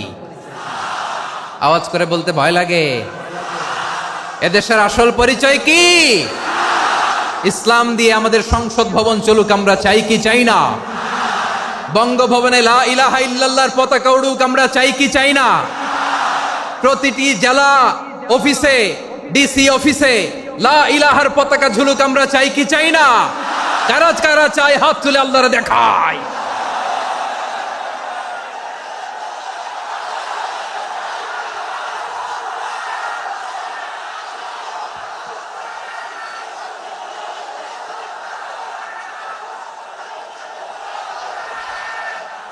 মাশাআল্লাহ মাশাআল্লাহ মাশাআল্লাহ মাশাআল্লাহ।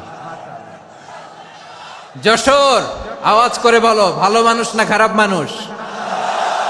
বুঝে বলছো তো? মানুষ ভালো হলে যে কত ভালো। এই মানুষকে যত্ন নিলে, মানুষকে মানুষ বানালে যে সে কি হতে পারে শুনবা? হ্যাঁ, নাকি মোনাজাত দিয়ে দিব?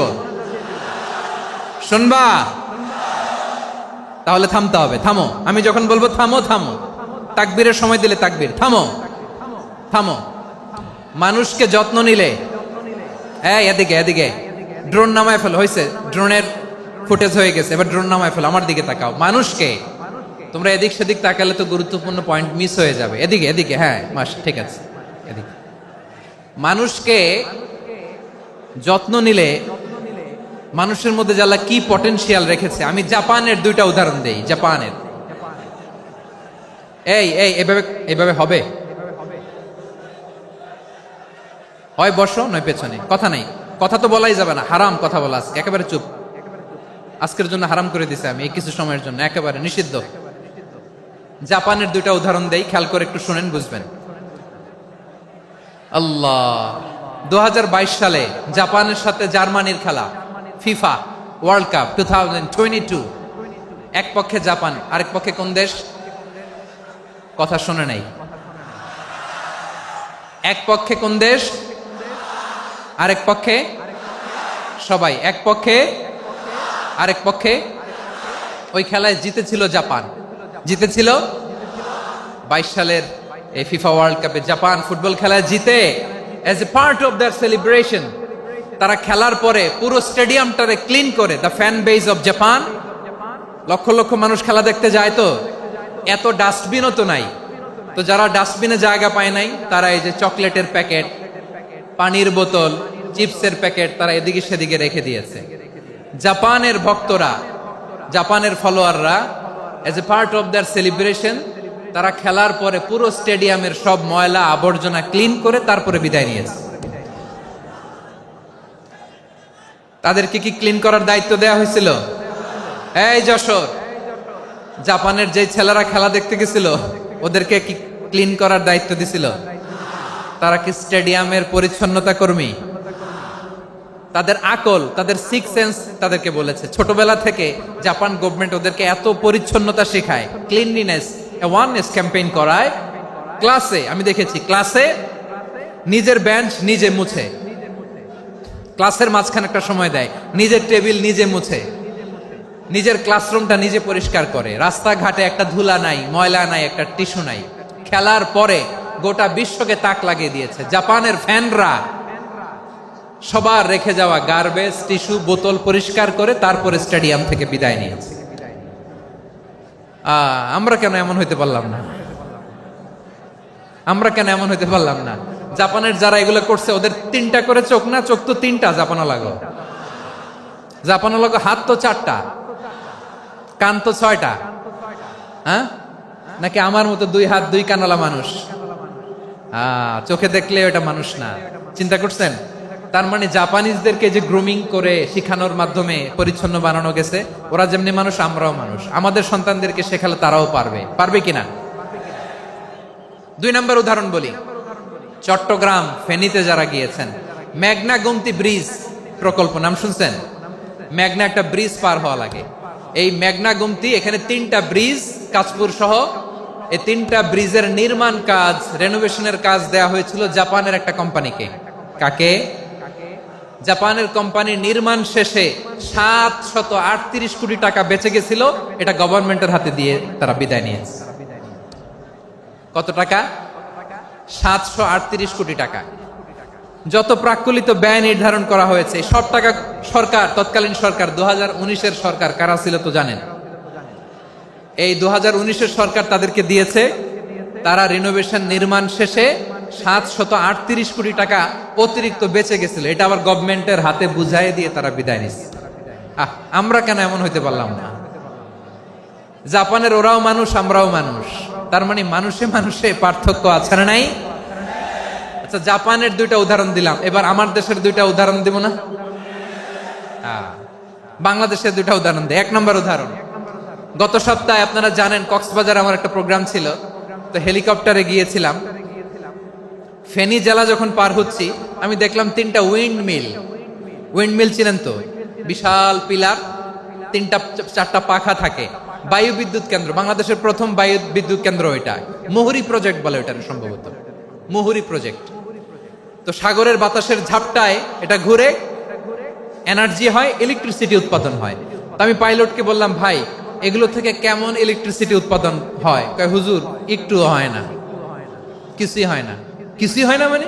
বলে, হুজুর বাংলাদেশে যত উইন্ডমিল আছে এটার পাখা একটাও ঘুরে না। আল্লাহ, বলেন কি? তাহলে এই যে কোটি কোটি টাকা ব্যয় করে যে উইন্ডমিল, কয় হুজুর ভিতরে ফিটফাট, উপরে ফিটফাট, ভিতরে সদরঘাট। তার মানে কোটি কোটি টাকা দিয়ে এই উইন্ডমিল বানায়, এখানে কিছু নাই। দুর্নীতির আড্ডাখানা, আখড়াখানা বাংলাদেশ, ঠিক কিনা বলেন? আয় রে, জাপানিজরাও মানুষ, আমরাও মানুষ। আমার এক নিকটাত্মীয় সরকারি চাকরিজীবী, উনি আমাকে বললেন, বাংলাদেশের আর একটা উদাহরণ দেখি। উনি আমাকে বললেন যে প্রতি বছর আমাদের অফিসের ফার্নিচার চেঞ্জ করে। আমি বললাম, প্রতি বছর ফার্নিচার চেঞ্জ করে কেন? বলে যে ফার্নিচার নতুন পারচেজ করলেই তো এখানে টাকা। নতুন কিনতে পারলেই টাকা, নতুন উন্নয়নের সবক শোনাতে পারলেই টাকা। প্রথম আলোর রিপোর্ট, কি আলো? প্রথম আলোর রিপোর্ট, গত 15 বছরে উন্নয়নের নামে লুটপাট হয়েছে প্রায় 3.25 লাখ কোটি টাকা। কার রিপোর্ট? আমাদের বানানো কথা। প্রথম আলোর রিপোর্ট। গত 15 বছরে কারা ছিল জানেন তো? হ্যাঁ, শুধু ওনাদেরকেই দোষ দিয়ে লাভ নাই। স্বাধীনতার পর থেকে শুধু শাসকের হাত বদল হয়েছে, আমরা কিছু পাই নাই, ঠিক কিনা বলেন? শুধু ওনাদের দোষ দিয়ে কি লাভ? একদল খাইছে, আরেক দল খাওয়ার জন্য রেডি হয়ে আছে। আমরা এরকম চাই না। আমরা চাই স্বাধীন সার্বভৌম বাংলাদেশ। আমরা চাই দুর্নীতিমুক্ত বাংলাদেশ। আমি নিউজটা যে কতবার পড়লাম, এটা কি সম্ভব? 3.25 লাখ কোটি টাকা লুটপাট, মানে লুটপাট করতে করতে এদেশের জনগণকে ফুটপাতে বসাই দিচ্ছে। প্রিয় ভাইয়েরা, তাহলে জাপানের মানুষও মানুষ, আমরাও মানুষ। সিদ্ধান্ত আপনার, কোন মানুষ হবেন, ভালো মানুষ না খারাপ মানুষ? আজকের আলোচনার বিষয় হচ্ছে মানব সম্পদের উন্নয়ন, human resource development. It's a process to increase the capacity of knowledge, skill, capacity of the people of a country. একটা দেশের মানুষের জ্ঞান, তাদের দক্ষতা কি করে বাড়ানো যায়, বাড়িয়ে দেশের উন্নয়ন করানো যায়, এটাই হচ্ছে মানব সম্পদ উন্নয়নের মূল কথা। তাহলে মানব সম্পদ হচ্ছে একটা দেশের সবচাইতে শক্তিশালী পুঁজি। প্রাকৃতিক সম্পদ, খনিজ সম্পদের চেয়েও দামি হচ্ছে মানব সম্পদ। আমার প্রিয় যশোর, প্রাকৃতিক সম্পদ, খনিজ সম্পদের চেয়ে দামি সম্পদ কি সম্পদ? আল্লাহ তাআলা দয়া করে আমাদেরকে এই মানব সম্পদ দিয়েছেন। আসুন আমাদের এই মানুষগুলোকে আমরা সোনার মানুষ বানাই। রাজি আছেন তো সবাই? রাজি আছেন? মানুষ পারে না এমন কোনো কিছু নাই, চাইলে সব পারে। এজন্য মানুষকে তারবিয়া দিতে হবে, যথাযথভাবে তাদেরকে গড়তে হবে। আসুন আমরা সিরাতের আয়নায় বিশ্বনবীর জীবনী থেকে দেখি তিনি কিভাবে হিউম্যান রিসোর্সকে ম্যানেজ করতেন। যদি আপনাদের সময় হয়, দু একটা উদাহরণ দিয়ে আজকে আমি আমার আলোচনার বিদায় নিব। হবে সময় হবে কয়েক মিনিট? হ্যাঁ, শান্ত থাকবেন তো? শান্ত থাকবা? হ্যাঁ, ঠিক আছে। এই ধাক্কার মধ্যে ঢুকছে, এবার মজা বুঝতেছো তো? হ্যাঁ, মানা করছিলাম না? ঠিক আছে, টের পাও। হ্যাঁ, ঠিক আছে। যে আওয়াজ করবে আমি ওকে দেখতেছি, কে কে আওয়াজ করে দেখতেছি। শেষ কথা, শেষের দিকে চলে আসছি। বিষ্ণু ইসলাম কিভাবে হিউম্যান রিসোর্সকে ম্যানেজ করতেন, মজার কথা আছে কয়েকটা, বলে বিদায় নেব। বিশ্বনবী কিভাবে এই মানব সম্পদকে ম্যানেজ করতেন? বিশ্বনবী, he was a very good talent hunter, চৌকস ট্যালেন্ট হান্টার ছিল। কার মধ্যে কি ট্যালেন্ট আছে দেখলেই বুঝে ফেলতেন। সুবহানাল্লাহ পড়বেন না? কি নবী আমরা পেয়েছি! He was a very good talent hunter. আমার নবী, তিনি চৌকস ট্যালেন্ট হান্টার ছিলেন। কার মধ্যে কি প্রতিভা বের করতেন, ওই প্রতিভাকে ইসলামের কল্যাণে কাজে লাগাতেন। সুবহানাল্লাহ বলেন। যাকে যেই জায়গায় সেট করলে ভালো হবে তাকে ওই জায়গায় সেট করতেন। কয়েকজন সাহাবীর জীবনী শোনাই। আবু মাহজুরা রাদিয়াল্লাহু তাআলা আনহু, মক্কার মুয়াজ্জিন, আগে ছিল মুশরিক, পরে হয়েছে মুমিন। উনি কিভাবে মুমিন হইলেন এই ঘটনাটা একটু আপনাদের শোনাতে চাই। তা আপনাদের তো সময় নাই হাতে। হ্যাঁ, সময় আছে? এই যে এই জেনজি শেষ করে দিল আজকের প্রোগ্রামটা। 1 ঘন্টা ধাক্কা ধাক্কি করে কেমনে দাঁড়ায় আছে আমি বুঝলাম না।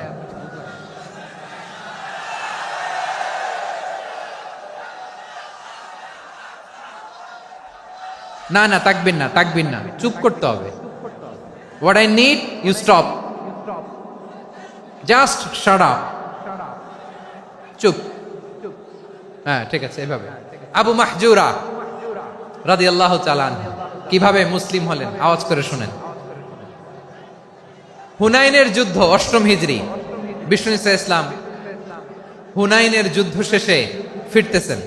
পথিমধ্যে বেলাল রাদিয়াল্লাহু তাআলা আনহু, এই যে আবার কথা, আই রে আল্লাহ রে, এখানে ধাক্কা ধাক্কি কেন? চলে যাও, পেছনে যাও, যাও পেছনে যাও।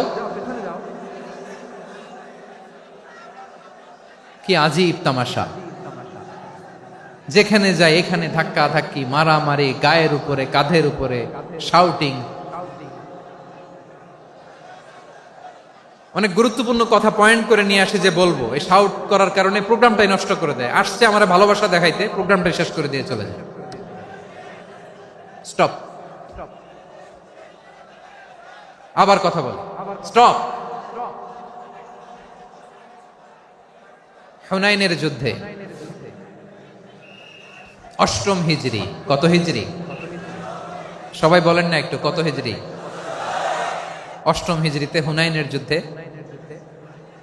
রাসূল সাল্লাল্লাহু আলাইহি ওয়াসাল্লাম ফিরে আসতেছেন মদিনায়। পথিমধ্যে বেলাল রাদিয়াল্লাহু তাআলা আনহু আজান দিচ্ছেন। কি দিচ্ছেন? তো পাশে ছিল মুশরিকদের একটা পল্লী, কিছু মুশরিক তরুণ, কিছু অমুসলিম কিশোর, তারা আজানকে ব্যঙ্গ করতেছে। আমাদের বাংলায় মুখ ভেঙ্গানো বলে আর কি। বেলাল রাদিয়াল্লাহু তাআলা আনহু আজান দিচ্ছেন, ওই বাচ্চাগুলো মুশরিক, তো ওরা আজানকে ব্যঙ্গ করতেছে, বিকৃতি করে ওরাও আজান দিচ্ছে। উদ্দেশ্য হচ্ছে আজানকে নিয়ে ঠাট্টা করা। উদ্দেশ্য কি? ঠাট্টা করা। ব্যাপারটা মনে কষ্ট পাওয়ার মতো ব্যাপার না? কিন্তু বিশ্বনবী ওইখানে দেখেন কি খুঁজলেন। বিশ্বনবী খেয়াল করলেন অমুসলিম কিশোরদের মধ্য থেকে একটা কিশোরের গলাটা বড় দরাজ গলা, কণ্ঠটা বড় সুন্দর। খেয়াল করে দেখলেন যে কিছু কিশোর বেলালের আজানকে ব্যঙ্গ করে, বিকৃতি করে, কিন্তু একজনের কণ্ঠ দেখতে পাচ্ছেন না এত দূরে, কিন্তু কণ্ঠটা বড় সুন্দর, দরাজ গলা। বিশ্বনবী সাহাবীদেরকে বললেন, ধরো এগুলারে, ধরো। সবগুলারে ধরে বিশ্বনবীর সামনে আনা হলো। ওরা হাঁটু গেড়ে বসলো। বিশ্বনবী বললেন, তোমাদের মধ্যে কে যেন ব্যঙ্গ করে আজান দিচ্ছিল, তার গলাটা বড় উঁচু, গলার বেসটা বড় মজবুত, মেলোডিয়াস, সুমধুর কণ্ঠ। কে? আবু মাহজুরা বলে, আমার বন্ধুরা সবাই আমার দিকে আঙ্গুল দেখায়, আমি পড়ে গেছি বিপদে। রাসূল সাল্লাল্লাহু আলাইহি ওয়াসাল্লাম বাকি অমুসলিম তরুণদেরকে ছেড়ে দিলেন, বললেন তোমরা যাও। এবার আবু মাহজুরারে পাইছে। আবু মাহজুরার চুলের মধ্যে হাত দিলেন বিশ্বনবী, মাথায় হাত দিয়ে বললেন, এবার আজান দাও দেখি। আবু মাহজুরা বলে, আমি তো আজান দিতে জানি না, কারণ আমি তো বেলালেরটা শুইনা দিছি, আমার তো মুখস্থ নাই, আমি তো আজান দিতে জানি না। বিশ্বনবী বললেন, জানো না? তাহলে আসো, আমি তোমারে শিখাই দেই। সুবহানাল্লাহ পড়েন। আবু মাহজুরা হাঁটু গেড়ে বসে, বিশ্বনবীর মোবারক হাত আবু মাহজুরার চুলের মধ্যে। বিশ্বনবী আজানের মুআল্লিম আবু মাহজুরাকে বলতেছে, ঠিক আছে তোমারে শিখাই দিচ্ছি, আমি যা যা বলবো আমার সাথে সাথে বলো, পারবা? আবু মাহজুরা বলে, পারবো। বিশ্বনবী আজান দিচ্ছেন মাথায় হাত দিয়ে, আল্লাহু আকবার,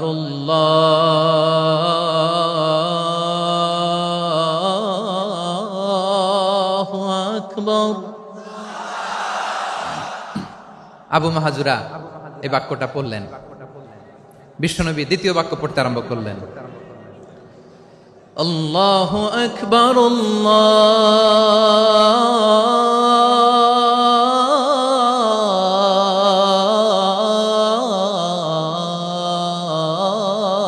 আল্লাহু আকবার। আবু মাহজুরা এই বাক্যটা বললেন। বিশ্বনবী আবু মাহজুরার মাথার মধ্যে হাত দিয়ে তৃতীয় বাক্য বললেন, আশহাদু আল্লা ইলাহা ইল্লাল্লাহ,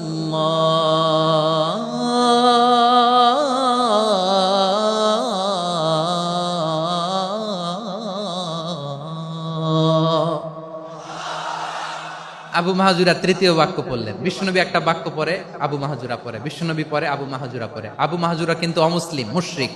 আবু মাহজুরা বলে, এক একটা বাক্য পড়ি আমার কলিজাটা গলে ঠান্ডা হয়ে যায়।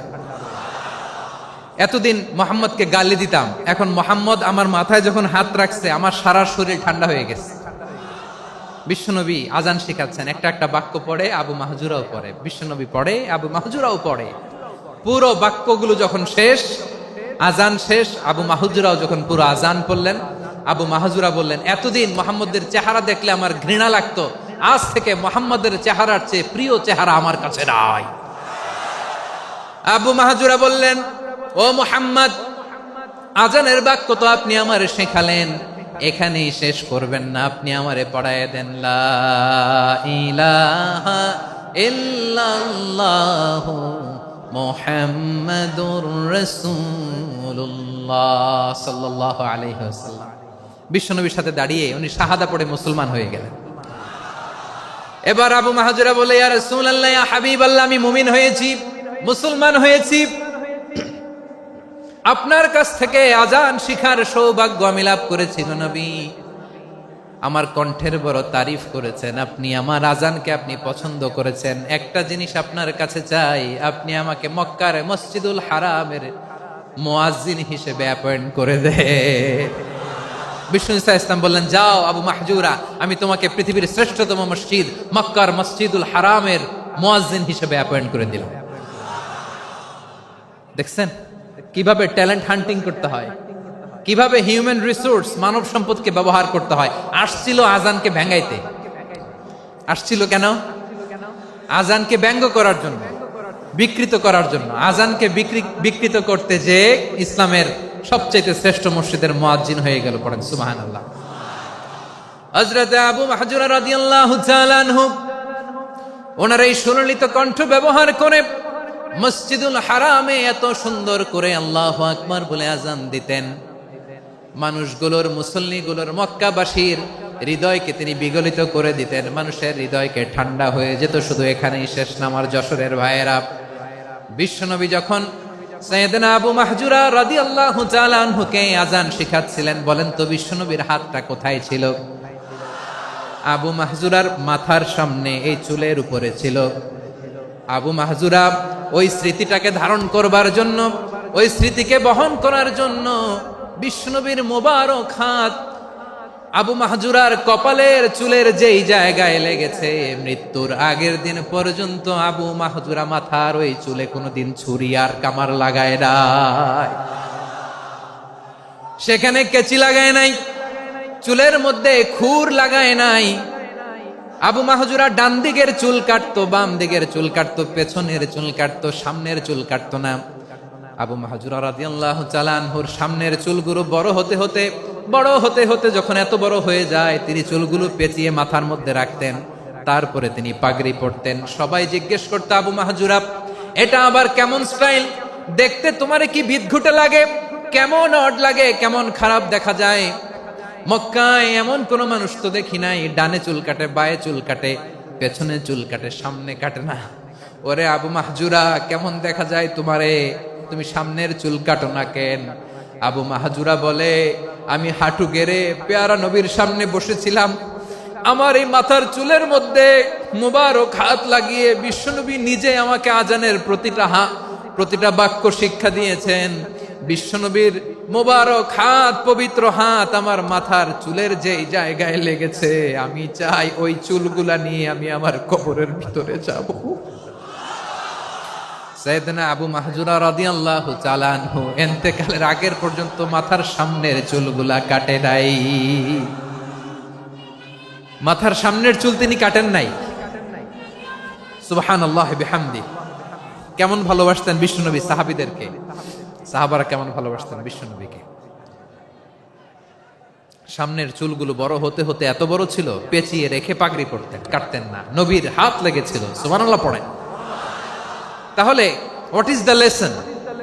মোরাল অফ দ্য স্টোরি কি? মোরাল অফ দ্য স্টোরি হচ্ছে, আসছিল আজানকে ব্যঙ্গ করার জন্য, বিকৃত করার জন্য, হয়ে গেল মসজিদুল হারামের মুয়াজ্জিন। দেখেন বিশ্বনবী একটা খারাপ সিচুয়েশনের মধ্যে থেকে কি ভালো জিনিস বের করে আনলেন। আমি যে শুরুতে বলেছি কিভাবে তিনি হিউম্যান রিসোর্সকে ডেভেলপ করেছেন, ম্যানেজ করেছেন।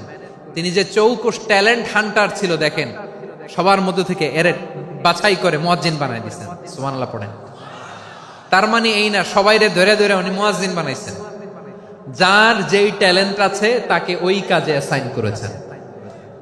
যার যেই প্রতিভা আছে তার প্রতিভাকে ইসলামের কাজে লাগিয়েছেন। সুবহানাল্লাহ পড়েন। যায়েদ বিন সাবিত রাদিয়াল্লাহু তাআলা আনহু নাম শুনেছেন? যশোর, কথা বেরোয় না। যদি জিগায় সালমান খানের নাম শুনছেন, সবাই হাত তুলবে, জি হুজুর শুনছি, মানে সব দেখা শেষ। সালমান খান, আমির খান, অমুক খান, সব খান মুখস্থ, কিন্তু যায়েদ বিন সাবিতের নাম মুখস্থ নাই মুসলমানদের। যেই সাহাবী মাথার সামনের চুল কাটে নাই, মসজিদুল হারামের মুয়াজ্জিন বানাইছেন বিশ্বনবী, সাহাবীর নাম কি? খায়া ফেলাইছে, স্লোগানের সাথে খায়া ফেলাইছে, আবু মাহজুরা। কি নাম? আবু মাহজুরা আল জুমাহি রাদিয়াল্লাহু তাআলা আনহু। এই নামটা আজকে নিয়ে যাইতে হবে যশোর। আবু মাহজুরা রাদিয়াল্লাহু তাআলা আনহু। 2 নম্বরে বলছিলাম যায়েদ বিন সাবিত রাদিয়াল্লাহু তাআলা আনহু। বিশ্বনবী দেখলেন মদিনার এই আনসারী সাহাবী হাইলি ট্যালেন্টেড, ইন্টেলেকচুয়াল, মেরিটোরিয়াস, জ্ঞানের প্রতি তার আকর্ষণ, মারাত্মক আকর্ষণ। বিশ্বনবী তাকে দায়িত্ব দিলেন, কোরআন যা নাজিল হয় তুমি লিখো, কাতিবুল ওহী বানায় দিলেন। সুবহানাল্লাহ। যায়েদ বিন সাবিতরে আবার আজান শিখান নাই, কারণ তার মধ্যে বিশ্বনবী প্রতিভা দেখেছেন, একাডেমিক প্রতিভা। বিশ্বনবীর একাডেমিক প্রজেক্টগুলো তিনি হ্যান্ডেল করতেন। যায়েদ বিন সাবিত ছিল বিশ্বনবীর ব্যক্তিগত সচিব। কি ছিল? ব্যক্তিগত সচিব। বোঝেন নাই? বিশ্বনবীর ব্যক্তিগত সচিব এবং দোভাষী। ইহুদিরা কিছু লিখে দিলে এটার অর্থ বিশ্বনবীরে বুঝায় দিতেন, আবার ইহুদিদের কাছে কিছু লিখতে হলে তিনি লিখে দিতেন। বিশ্বনবী একদিন বললেন, ইন্নী ওয়াল্লাহি মা আমানু ইয়াহুদা আলা কিতাব। ইহুদিরা যে চিঠি পাঠায় অর্থ তো বুঝি না, আরেক ইহুদি আইনে অর্থ করা লাগে। আবার ইহুদিদের কাছে কিছু লিখে পাঠাইতে চাইলে আমরা তো লিখতে পারি না, ইহুদিরে দিয়ে লেখা লাগে। ওরা যে পয়রা শোনায় লিখে দেয়, আমি ওদের বিশ্বাস করি না। আমার নিজের একজন লোক দরকার। বিশ্বনবী এই যায়েদ বিন সাবিতকে চুজ করলেন ল্যাঙ্গুয়েজের জন্য। উনি বললেন, যায়েদ, তোমার সফট স্কিলকে ডেভেলপ করতে হবে, তুমি হিব্রু ল্যাঙ্গুয়েজ শিখে ফেলো। যায়েদ বিন সাবিত বলল, বিশ্বনবীর মোটিভেশন আর ইন্সপিরেশন পেয়ে আমি 15 দিনে ইহুদিদের এই হিব্রু ল্যাঙ্গুয়েজ শিখে ফেললাম। শুধু শিখে ফেললাম না, হাত্তা হাদিকতু, even I became master in the language. এই ভাষা আমি পারদর্শী হয়ে গেলাম। এরপরে ইহুদিরা চিঠি লিখে পাঠালে আর কোন ইহুদি ডাকা লাগতো না, আমি নবীর এটার অর্থ শুনে পরে বুঝায় দিতাম। আবার ইহুদিদের কাছে চিঠি লেখা লাগলে আমি যায়েদ বিন সাবিত চিঠি লিখে দিতাম। সুবহানাল্লাহ। দেখেন, এত সাহাবীর মধ্য থেকে বিশ্বনবীর একাডেমিক প্রজেক্ট, ব্যক্তিগত সচিব, দোভাষী হিসেবে তিনি যায়েদ বিন সাবিতের মতো তরুণকে নির্বাচিত করেছেন। কেমন ট্যালেন্ট হান্টার ছিল আমার নবী। সুবহানাল্লাহ পড়বেন না? বিশ্বনবীর ইন্তেকালের পরে সাইয়েদনা আবু বকর রাদিয়াল্লাহু তাআলা আনহু যখন খলিফা হয়ে আসলেন, কোরআনকে সংকলনের দায়িত্ব দেয়া লাগবে, কোন সাহাবীকে দিবেন? সব সাহাবারা মিলে পরামর্শ করলেন। সাইয়েদনা আবু বকর, ওমর সবাই মিলে এই বিশাল কোরআন সংকলনের গুরু দায়িত্ব বিশ্বনবীর ব্যক্তিগত সচিব, বিশ্বনবীর দোভাষী, বিশ্বনবীর সিলেক্ট করাই লোক যায়েদ ইবনে সাবিত রাদিয়াল্লাহু তাআলা আনহুকে দিয়েছে। কোরআনের কপি তো আজকে এখানে রাখে নাই। এই যে আজকের যে কোরআন পড়েন, এটা আগে এরকম ছিল না। কোরআন নাজিল হলে সাহাবারা চামড়ার, ওটের চামড়ায় লিখে ফেলতো, ওটের চ্যাপ্টা হাড্ডির মধ্যে লিখে ফেলতো, গাছের গুড়ির মধ্যে লিখে ফেলতো। বিভিন্ন জনের কাছে ছড়ানো ছিটানো ছিল। আবু বকর রাদিয়াল্লাহু তাআলা আনহু একসাথে করলেন, পরবর্তীতে উসমান রাদিয়াল্লাহু তাআলা আনহু একসাথে করলেন 114 সূরার। এখন এই মুসহাফ, এই কম্পাইলেশন, এই কপি আমরা পেয়েছি, যার হিউজ কন্ট্রিবিউশন ছিল। এই পুরো কোরআন কম্পাইলেশনের প্রজেক্ট ম্যানেজার ছিল যায়েদ বিন সাবিত রাদিয়াল্লাহু তাআলা। কোরআন কম্পাইলেশনের প্রজেক্ট ম্যানেজার। দেখেন, উনারে মাথায় হাত দিয়ে আজান শিখায় নাই। সুবহানাল্লাহ কইবেন না? তাহলে প্রথম সাহাবী আবু মাহজুরাকে মুয়াজ্জিন বানাইলেন, যায়েদ বিন সাবিতকে ব্যক্তিগত সচিব আর দোভাষী বানালেন, মুসআব ইবনে উমাইর রাদিয়াল্লাহু তাআলা আনহুকে ইসলামের প্রথম অ্যাম্বাসেডর বানালেন। তাহলে তৃতীয় নাম্বার একজন সাহাবীর নাম বলছি, মুসআব ইবনে উমাইর। মুসআব কি নাম? নামটা কেমন লাগে? এই কয়েকজনের ভাল লাগে, বাকিদের ভাল লাগে না? ভাল লাগে? এই এই আর কয়েকটা মিনিট দেওয়া যাবে না আমাকে আল্লাহর রাস্তে? হ্যাঁ, ঠিক আছে। আমি তোমাদেরকে ভালোবাসা দেখাবো, দোয়া করব, যদি চুপ থাকো, একেবারে চুপ, কষ্ট সহ্য করো। বাকিরা যা সওয়াব পাবে তোমরা ডবল পাবা, যেহেতু কষ্ট বেশি, কিন্তু চুপ। 3 নাম্বার সাহাবীর নাম মুসআব। এই ধাক্কাধাক্কি কেন? ধাক্কাধাক্কি কেন রে ভাই? না না না, এরকম হইলে আসবো না যশোর, আমি আর আসবো না। হয় পিছনে চলে যাও, নাহলে চুপ, ধাক্কাধাক্কি নাই। 3 নাম্বার সাহাবীর নাম মুসআব। কি নাম? He was the first ambassador in Islam. ইসলামের প্রথম ডিপ্লোমাট, প্রথম কূটনৈতিক, ইসলামের প্রথম কূটনৈতিক, ইসলামের প্রথম ডিপ্লোমাট, প্রথম অ্যাম্বাসেডর মুসআব ইবনে উমাইর। মক্কার তরুণ যুবক, উনি পারফিউম লাগাইলে মানুষ দেখলেই বুঝতো এটা মুসআব লাগাইছে।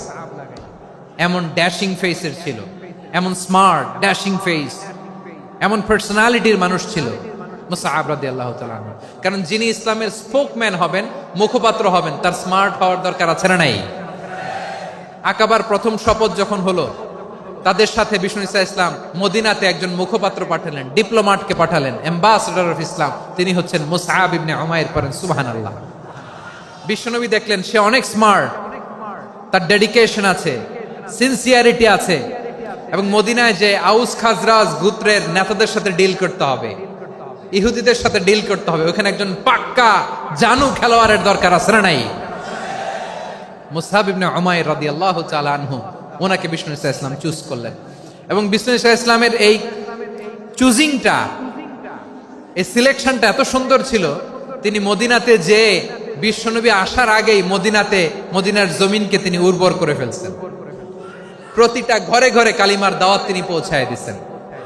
জুমার বিধান নাজিল হয়েছে, কিন্তু মক্কায় পরিবেশ নাই জুমা পালনের। বিষ্ণু ইসা ইসলাম একজনকে দিয়ে খবর পাঠালেন, যাও মদিনায় মুসাবকে যে বলো, মুসাব তো আমার শিক্ষক, আমার স্পোকম্যান, মদিনাতে যেন তারা জুমা কায়েম করে।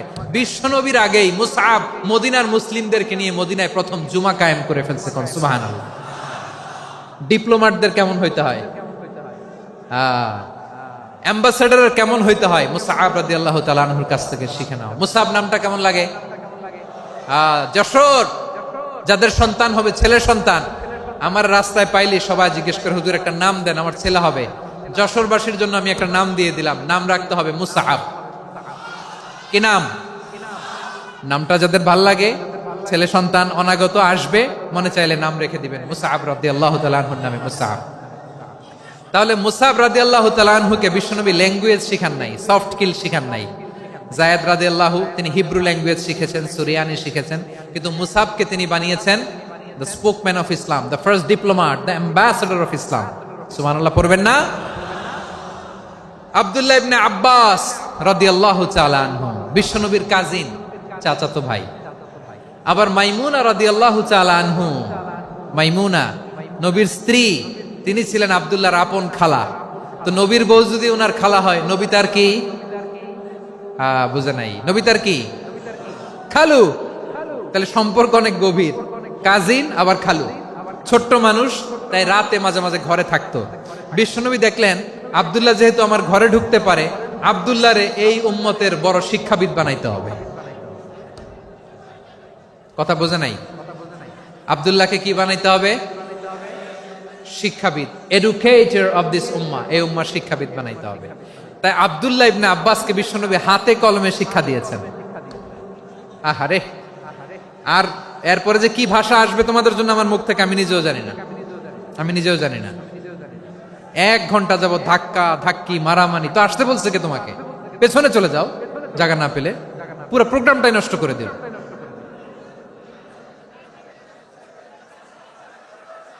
জি, আমার দিকে তাকান, আমি শেষ করে দিচ্ছি। হবে না, ইন্টেলেকচুয়াল আলোচনা এখানে হবে না, আমি বুঝতে পারছি, আমি শেষ করে দিচ্ছি। আব্দুল্লাহ ইবনে আব্বাস রাদিয়াল্লাহু তাআলা আনহু, মনোযোগ দিয়ে কয়েকটা মিনিট শুনুন, আমি এখনই শেষ করে দিচ্ছি, এরপর আওয়াজ করবে। এই যে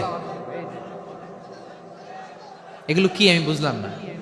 আমি বললাম না সব করা যাবে, বসে যাও, শুয়ে যাও, চলে যাও, আওয়াজ করা যাবে না। অন্যকে বসো এটাও বলার দরকার নেই, জাস্ট এদিকে তাকাও। আল্লাহ।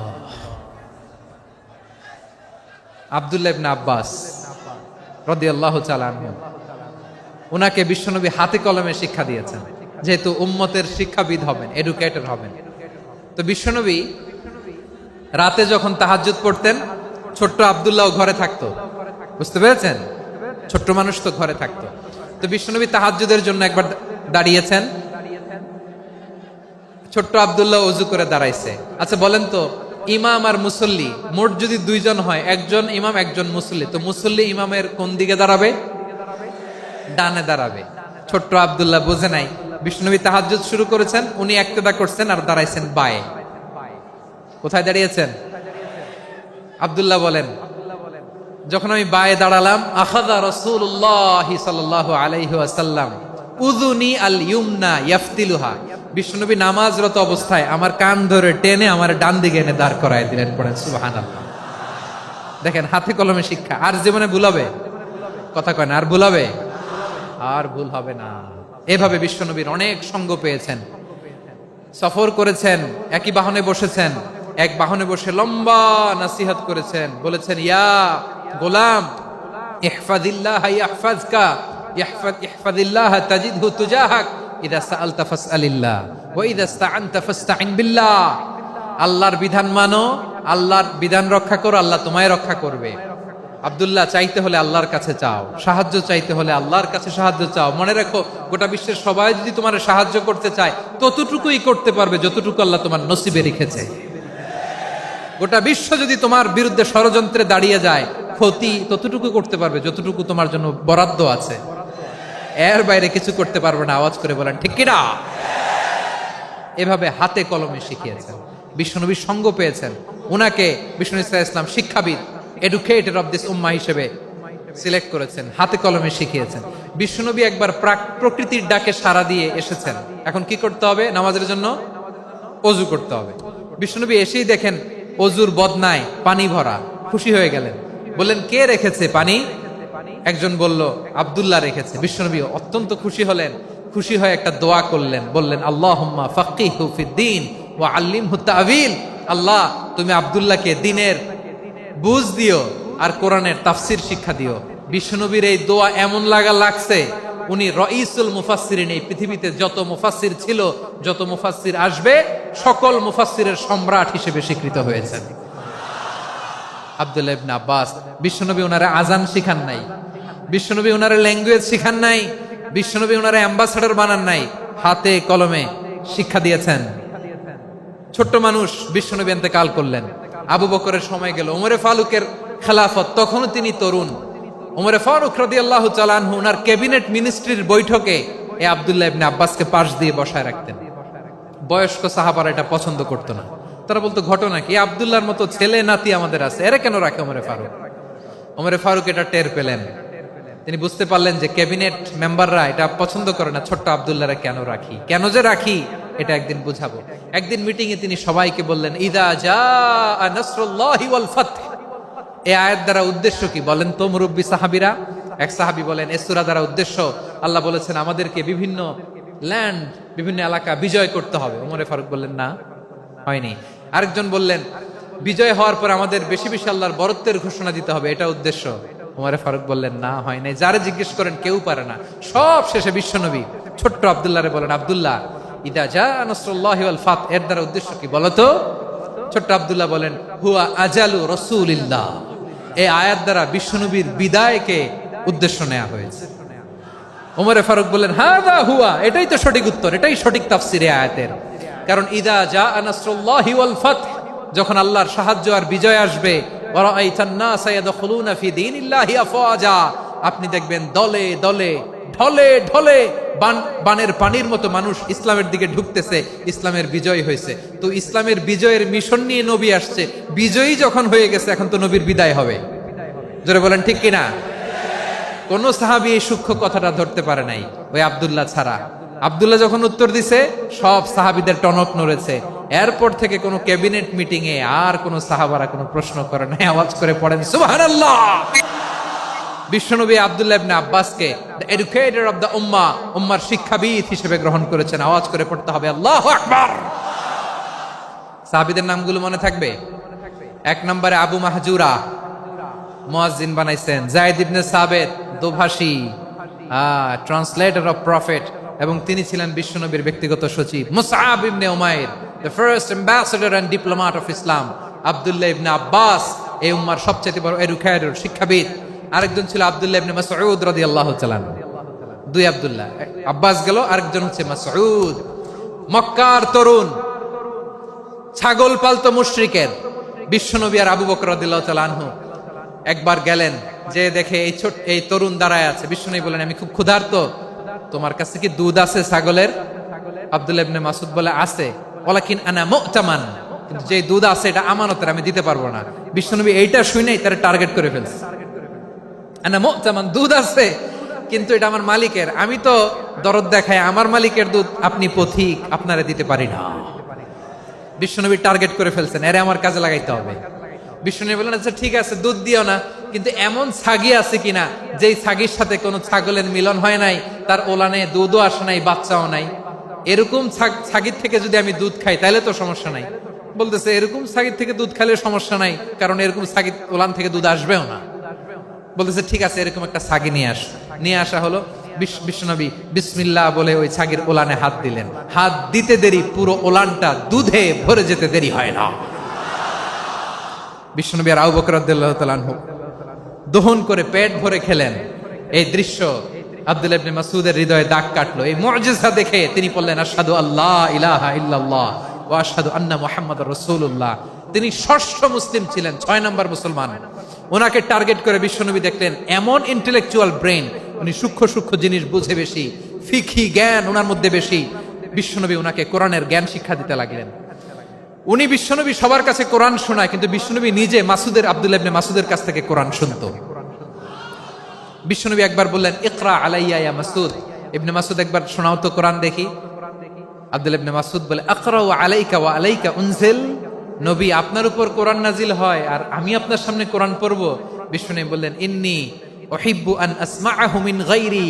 আমি নিজে পড়তে যেমনি ভালোবাসি, অন্যে পড়ুক আমি শুনবো, এটাও আমি ভালোবাসি। সূরা নিসা তিনি তেলাওয়াত করে শুনিয়েছেন।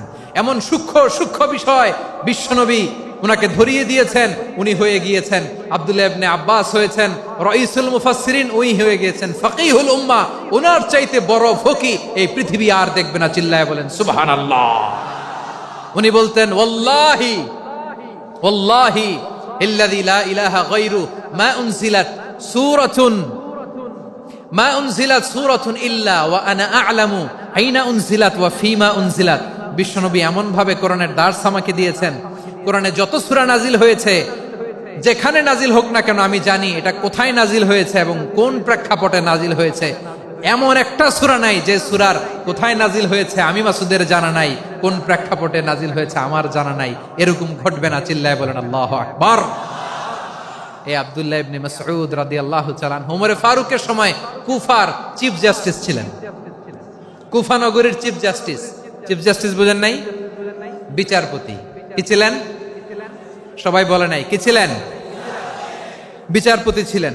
এবং ওনার যে ফিকহি জ্ঞানের ধারা, এটাই আলকামা, ইব্রাহিম আন-নাখাই, হাম্মাদ ইবনে সুলাইমান হয়ে ইমাম আবু হানিফা পর্যন্ত পৌঁছেছে। এবং ওনার ফিকহি জ্ঞানের ধারাই হানাফি মাযহাবে অ্যাকসেপ্ট হয়েছে। আজও এগুলো হানাফি মাযহাবে চর্চিত হয়। হানাফি মাযহাবের সব ফিক আব্দুল্লাহ ইবনে মাসউদের ফিকহি জ্ঞানের ধারা থেকে নেওয়া হয়েছে। চিল্লায় পড়েন সুবহানাল্লাহ। তাহলে উনাকে বিশ্বনবী বানিয়েছেন জুরিস্ট, আইনবিদ, ফাকিহ। উনারে আজান শিখান নাই। হিউম্যান রিসোর্স ডেভেলপমেন্ট কিভাবে করবেন, মানব সম্পদের উন্নয়ন কিভাবে করতে হয়, কিভাবে যার যেখানে প্রতিভা কাজে লাগাতে হয় উনি দেখিয়েছেন। সুবহানাল্লাহ পড়বেন না? খালিদ বিন ওয়ালিদ নাম শুনছেন? কে কে শোনেন নাই হাত তোলেন। কি ছিলেন? বীর যোদ্ধা ছিলেন খালিদ বিন ওয়ালিদ। কিন্তু তিনি ইসলাম ধর্ম গ্রহণ করেছেন অনেক দেরিতে, 8ম হিজরিতে। তার মানে 8ম হিজরির আগে উনি মুশরিকদের পক্ষে লড়াই করেছেন। ওনার হাতে কত মুসলিম সাহাবী যে নিহত হয়েছে হিসাব নাই। বিশ্বনবী টার্গেট করে রাখছে, তুমি আমাদের মুসলিমদের এত ক্ষতি করলা, তুমি যখন মুসলমান হবা তোমারে দিয়ে আমি এমন কাম করামু যে এটা আর কেউ করতে পারবে না। সুবহানাল্লাহ নাই? যশোর ক্লান্ত হয়ে গেছে।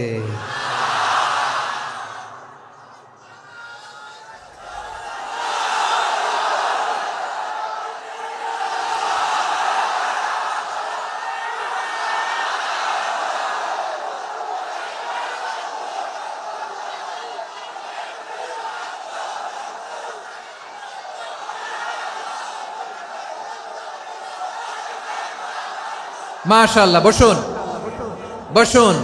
বসুন। খালিদ বিন ওয়ালিদ রাদিয়াল্লাহু তাআলা 8ম হিজরিতে মুসলিম হয়েছেন, মক্কা বিজয়ের আগে। তো মক্কা বিজয়ের আগে যখন মুসলিম হয়েছেন, এর আগে কি করছেন? কাফিরদের সাথে যুদ্ধ করেছেন। উনি উহুদের যুদ্ধে মুসলমানদের যে পরাজয় ভাব, কঠিন পরিস্থিতির মুখোমুখি উনার কারণে পেছন থেকে এমন আতর্কিত আক্রমণ করেছেন, মুসলমানদেরকে কচুকাটা করেছেন। অষ্টম হিজরিতে আল্লাহ তাআলা হেদায়েতের নূর দিয়ে ওনার হৃদয়টাকে উজালা করে দিলেন। লা ইলাহা এটা এমন বাণী যার হৃদয়ে একবার টাচ খাবে, এইটা থেকে সে আর পালিয়ে বেড়াতে পারে। ঝিনুকের ভেতর লুকিয়ে থাকে যেমন মতি, ঝিনুকের ভেতর লুকিয়ে থাকে যেমন মতি, কলমা শাহাদাতে আছে আল্লাহর জ্যোতি, কলমা শাহাদাতে আছে আল্লাহর জ্যোতি। ঠিক কিনা বলেন? মক্কা বিজয়ের আগে মুসলিম হলেন, হওয়ার পরেই বিশ্বনবীর টার্গেট ফুলফিল হলো। ওই যে টার্গেট করে রেখেছেন আর দোয়া করেছেন, খালিদ বিন ওয়ালিদ যদি মুসলিম হয় তাকে আমি মিলিটারি চিফ বানাবো। ওনাকে আজান শিখান নাই, ওনারে কান ধইরা নামাজের এই মাথা থেকে ওই মাথা আনান নাই, ফিকহি কোরআনের সূক্ষ্ম তাফসীর ওনারে শিখান নাই, অ্যাম্বাসেডর বানান নাই। বিষ্ণু ইসলাম উনাকে সামরিক অভিযানে প্রেরণ করেছেন। সামরিক অভিযানে তিনি প্রেরণ করেছেন। উনার জীবদ্দশায় উনার নেতৃত্বে যতগুলো যুদ্ধ হয়েছে, একটা যুদ্ধেও তিনি পরাজয় বরণ করেন নাই। ওমরে ফারুকের সময়কালে তিনি চিফ অফ মুসলিম মিলিটারি মানে মুসলিম সেনাপতি হয়েছেন। যশোর আওয়াজ করো, ঠিক কিনা বলো? সেনাপতি, মুসলিম সেনাপতি। তাহলে কিভাবে হিউম্যান রিসোর্স ব্যবহার করতে হয় গোটা বিশ্ব আমার নবীর কাছ থেকে শিখে না। খালিদ বিন ওয়ালিদ, ওনাকে বিশ্বনবী একটা উপাধি দিয়েছেন। উপাধিটা হচ্ছে সাইফুল্লাহিল মাসলুল, আল্লাহর নাঙ্গা তরবারি, আল্লাহর খোলা তরবারি, দ্য ওপেন সোর্ড অফ আল্লাহ। খালিদ বিন ওয়ালিদ মুসলিম সেনাপতি। হাসান বিন সাবেত নাম শুনছেন? দেখি উনি কি ছিল বলেন। রাসূলের সভা কবি, কালচারাল হিজিমনিকে ডিফিট করার জন্য। উনি ভালো অস্ত্র চালানো জানতেন না, ওই কাজে উনি যেতেন না। ওনার ছিল কাব্য প্রতিভা। কাব্য প্রতিভা, কাফিররা কবিতা দিয়ে নবীকে গালি দিত। বিশ্বনবী বলতেন, ইয়া হাসান আজিব আন রাসূলিল্লাহ, তুমি নবীর হয়ে কাফেরদের এই কথাগুলোর জবাব দাও। বিশ্বনবীর একটা মিম্বার ছিল, বিশ্বনবীর মিম্বারের পাশাপাশি মসজিদে নববীতে এই হাসান বিন সাবেতের জন্য বিশ্বনবী একটা স্পেশাল মিম্বার বানিয়ে দিয়েছেন। এখান থেকে তুমি জবাব দাও। এবং বিশ্বনবী বলেছেন, আল্লাহুম্মা আইয়িদহু বিরূহিল কুদুস, আল্লাহ হাসান আমার পক্ষে জবাব দেয়, তুমি জিব্রাইল মারফত তাকে সাহায্য পাঠাইয়া দিও। রাসূল সাল্লাল্লাহু আলাইহি ওয়াসাল্লামের সভা কবি, the poet of the prophet, নবীর কবি। উনি কবিতা দিয়ে এমন উচ্চাঙ্গের ভাষায় কবিতা দিয়ে তিনি জবাব দিতেন, কাফিরদের গা শিহরে যেত, তাদের হৃদয়ে আগুন ধরে যেত। তাহলে এরকম কবিরও দরকার আছে না নাই? এখন যাকে আল্লাহ দিছে কাব্য প্রতিভা, এরা যদি আপনি যুদ্ধের ময়দানে পাঠান হবে? যারে দিছে সুরেলা গলা, এরা যদি অ্যাম্বাসেডর বানান হবে না। হাসান বিন সাবেত ছিলেন বিষ্ণু ইসলামের কবি। হুযায়ফা ইবনুল ইয়ামান বিশ্বনবীর গোয়েন্দা বিভাগের প্রধান। কিসের প্রধান? হুযায়ফা ইবনুল ইয়ামান। ওনার ছিল ডিটেকটিভ মাইন্ড, ডিটেকটিভ মাইন্ড, গোয়েন্দা বিভাগের প্রধান। এবং উনি হচ্ছেন সাহিবু সিররি রাসূলিল্লাহ, রাসূল সাল্লাল্লাহু আলাইহি ওয়াসাল্লামের গোপন তথ্যের ধারক বাহক। নবীর যেই কথা কেউ জানে না, সব হুযায়ফার পেটের ভিতরে ছিল। সুবহানাল্লাহ পড়েন। মদিনার যত ইহুদি, ইহুদিদের একটা লিস্ট ছিল, এই লিস্ট শুধু দুইজন জানতো, বিশ্বনবী আর হুযায়ফা। সুবহানাল্লাহ পড়বেন না? তাহলে উনাকে কোন দায়িত্ব দিছে? কোন বিভাগ? যশোর আওয়াজ করো, কোন বিভাগ? গোয়েন্দা বিভাগের হেড ছিল।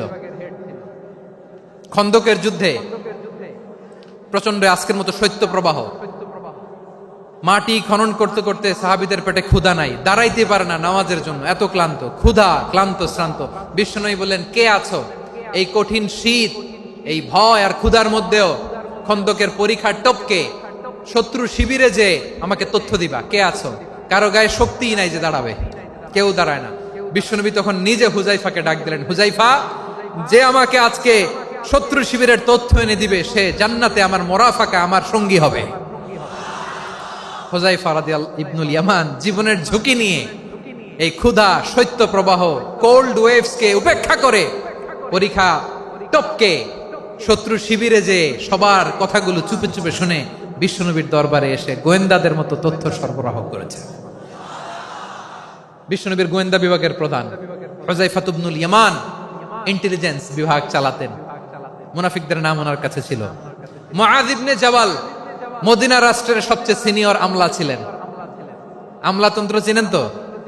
প্রশাসনিক কাজ যারা চালায়, অ্যাডমিনিস্ট্রেশন বুঝেন না? The department of administration. মদিনার রাষ্ট্রের সিনিয়র আমলা মুআয ইবনে জাবাল মুতাখাসসিসুন ফিল হালাল ওয়াল হারাম, হালাল হারামের স্পেশালিস্ট ছিলেন। বিশ্বনবী উনাকে ইয়ামানের গভর্নর করে পাঠিয়েছেন। বলেছেন, ইন্নাকা তা'তি কওমান আহলা কিতাব, এমন গোষ্ঠীর কাছে যাবা যারা ইহুদি নাসারা, আগে শাহাদা পড়লে এরপরে নামাজের দাওয়াত দিও, নামাজ পড়লে যাকাতের দাওয়াত দিও। গভর্নরের অ্যাটিটিউড যেমন থাকে তেমন অ্যাটিটিউড ধরে রেখো। সুবহানাল্লাহ পড়েন। তাহলে মুআয ইবনে জাবালকে দিয়ে বিশ্বনবী কবিতা লেখায় নাই, চিঠি লেখায় নাই, আজান দেওয়ায় নাই। সুবহানাল্লাহ পড়বেন না? সব শেষ সাহাবী বলি আবু হুরায়রা রাদিয়াল্লাহু তাআলা, নাম শুনছেন? বিড়ালের বাবা। কি করতেন? খালি হাদিস মুখস্থ করতেন। উনি বলতেন, আলজামু রাসূলুল্লাহ আলা মিল ইবাতনি, আমার শুধু পেটের ক্ষুধার বন্দোবস্ত হইলে আমি নবীর সঙ্গ ছাড়তাম না। আমার আনসার সাহাবারা ক্ষেত খামারের কাজ করত, আমার মুহাজির সাহাবারা ব্যবসা করত, আর আমি নবীর সাথে সাথে থাকতাম। শুধু সকাল বিকাল দুই বেলা যদি আমার খাবারের বন্দোবস্ত হয়, আমি আর নবীর লক ছাড়ি না। সুবহানাল্লাহ কইবেন না? 5374টা হাদিস তিনি বর্ণনা করেছেন। সবচেয়ে বেশি হাদিস বর্ণনাকারী সাহাবী। হাদিস প্রিজার্ভেশনের কাজে বিশ্বনবী ওনাকে কাজে লাগিয়েছেন। উনি একদিন বলেন, ইয়া রাসূলুল্লাহ আসমাউ মিনকা কাসীরান ফালা আহফাজু, নবী অনেক কথা শুনি আমার মনে থাকে না। বিষ্ণু বললেন, তাই? উবসুত রিদাক, তোমার চাদরটা বিছাও। আবু হুরায়রা বিছালেন, বিশ্বনবী হাত বুলায় দিলেন, এরপরে অনেক হাদিস বর্ণনা করলেন। আবু হুরায়রা বলে, তারপর থেকে বিশ্বনবী যাই বর্ণনা করে আমি শুনি আর একটাও ভুলি না। এখন সুবহানাল্লাহ। বিশ্বনবী ওনাকে হাদিস প্রিজার্ভেশন, নবীর এই যে লক্ষ্য হাদিস প্রিজার্ভেশনের এই দায়িত্ব দিয়েছেন সাইয়েদনা আবু হুরায়রা রাদিয়াল্লাহু তাআলা আনহুকে। প্রিয় ভাইরা, তাহলে 10 জন সাহাবীর কথা যে বললাম, আপনারা কি খেয়াল করেছেন কত বড় ট্যালেন্ট হান্টার, চৌকস ট্যালেন্ট হান্টার ছিল আমার নবী। এক একজনের এক এক ট্যালেন্ট, এক এক কাজে অ্যাসাইন করেছেন, এক একজনকে এক এক দায়িত্ব দিয়েছেন, এক একজনের প্রতিভাকে এক একভাবে বিকশিত হওয়ার সুযোগ দিয়েছেন। আওয়াজ করে বলেন ঠিক কি না? এখন আমার পর্দার আড়ালে আমার মায়েরা বলবে, এতগুলো পুরুষ সাহাবীর কথা বললো, নারী সাহাবীরা কি কিছু করে নাই? হ্যাঁ, একজন নারী সাহাবীর কথা বলে মোনাজাত হবে, দোয়া ছাড়া কেউ যাব না। রুফাইদা আল আসলামিয়া রাদিয়াল্লাহু তাআলা আনহা, ওনার বাবার নাম সাআদ আল আসলামি। বিশ্বনবী কি খেয়াল করলেন দেখেন, সাআদ ছিল মদিনার বড় ডাক্তার। এই নারী সাহাবী রুফাইদা বাবার কাছ থেকে চিকিৎসা বিদ্যা শিখেছেন। যখন শিখছে, বিশ্বনবী দেখলেন আমার তো প্রতি সপ্তাহে সপ্তাহে যুদ্ধে আহত সাহাবীদের সেবা দিবে কে? বিশ্বনবী রুফাইদাকে বললেন, রুফাইদা তুমি মসজিদে নববীর পাশে একটা মেডিকেল ক্যাম্প করো। এই যে সাকিনা আদ্দিন মেডিকেলের আমার ছাত্রী বন্ধুরা, শুনে রাখো, তোমাদের আইকন হচ্ছে রুফাইদা আল আসলামিয়া। বিশ্বনবীর ডিরেকশন অনুযায়ী তিনি মসজিদে নববীর পাশে একটা মেডিকেল ক্যাম্প করলেন এবং আহত সাহাবাদের চিকিৎসা উনি ওনার টিম নিয়ে দিতেন। বিশ্বনবীর পরামর্শে উনি আনসারি এবং মুহাজির মহিলা সাহাবীদেরকে নিয়ে একটা স্পেশাল মেডিকেল টিম গঠন করলেন। খায়বার যুদ্ধে 7ম হিজরিতে যখন বিশ্বনবী যায়, উনি ওনার টিম নিয়ে আসলেন, বললেন, ইয়া রাসূলুল্লাহ, আমরা তো তলোয়ার চালাতে পারি না, আমরা তো তীর মারতে পারি না, আপনি যদি অনুমতি দেন খায়বার অভিযানে আমি আমার টিম নিয়ে মেডিকেল টিমের সেবাটা সার্ভিসটা দিতে চাই। পড়েন সুবহানাল্লাহ। বিশ্বনবী অনুমতি দিলেন। যোদ্ধা সাহাবীদের সাথে রুফাইদা আল আসলামিয়া উনিও মেডিকেল টিম নিয়ে অগ্রসর হলেন। খায়বারের প্রতিটা আহত ইনজুর্ড সাহাবী যারা ইনজুরি শিকার হয়েছেন, সবাই রুফাইদা আল আসলামিয়ার এই মেডিকেল ক্যাম্প থেকে চিকিৎসা সহায়তা পেয়েছেন। সুবহানাল্লাহ পড়েন। দেখেন কিভাবে বিশ্বনবী ট্যালেন্ট বাছাই করতেন। আপনি অবাক হবেন, বাহরাইনের মেডিকেল ইউনিভার্সিটিতে রুফাইদা আল আসলামিয়া মেডিকেল প্রাইজ অ্যাওয়ার্ড প্রতি বছর দেয়া হয়। যদি আদ্দিনের এই মেডিকেল আমার বোনেরা যদি জেনে থাকো জানো, না হলে নতুন করে জানো, সার্চ দিও রুফাইদা আল আসলামিয়া মেডিকেল অ্যাওয়ার্ড, বাহরাইনের ইউনিভার্সিটিতে দেয়া হয়। প্রিয় ভাইয়েরা, তাহলে আলোচনার সামারি আমরা করি। বিশ্বনবী যার যেখানে ট্যালেন্ট তাকে ওইখানে কাজে লাগাতেন। আওয়াজ করে বলেন ঠিক কিনা? এবার একটা ইন্টারভিউ হবে, আওয়াজ করে বলেন, আবু মাহজুরাকে বিশ্বনবী কি বানাইছেন? হ্যাঁ, ভুলে গেছেন? সামনের চুলে হাত দিয়ে বিশ্বনবী কি সুন্দর গলায় আজান শিখালেন। মুয়াজ্জিন যায়েদ বিন সাবিতকে একাডেমিক প্রজেক্টের দায়িত্ব দিয়েছেন। তিনি ছিলেন বিশ্বনবীর দোভাষী ব্যক্তিগত সচিব। Musab ibne Umair the first ambassador of Islam. Abdullah ibne Abbas উম্মার বড় শিক্ষাবিদ মুফাসসির। আব্দুল্লাহ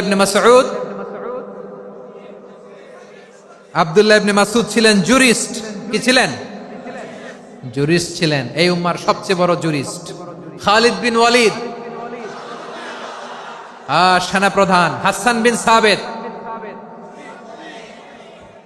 বিন সাবিত ছিলেন বিশ্বনবীর সভাকবি। কি ছিলেন? বিশ্বনবীর সভাকবি ছিলেন। এরপরে হুযায়ফা ইবনুল ইয়ামান কি ছিলেন?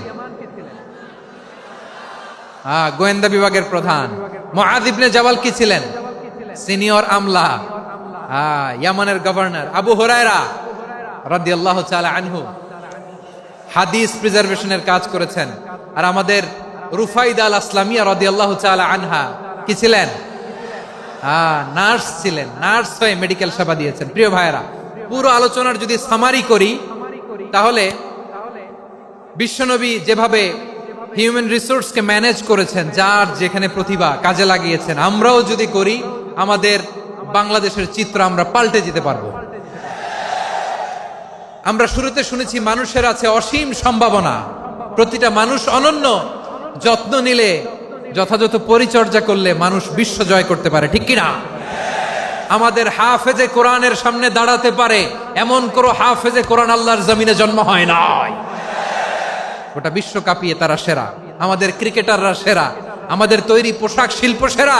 এরকম অনেক অনেক সেরা জিনিস আছে, আমরা এগুলোরে নার্চারিং করতে পারি নাই, পরিচর্যা করতে পারি নাই, সঠিক তারবিয়াতের অভাব।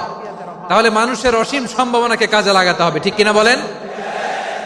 ইউনুস গভর্নমেন্টকে আমি বলবো, অল্প সময়ের জন্য আপনারা এসেছেন, সংস্কারও করতে হবে, আবার নির্বাচনও করতে হবে।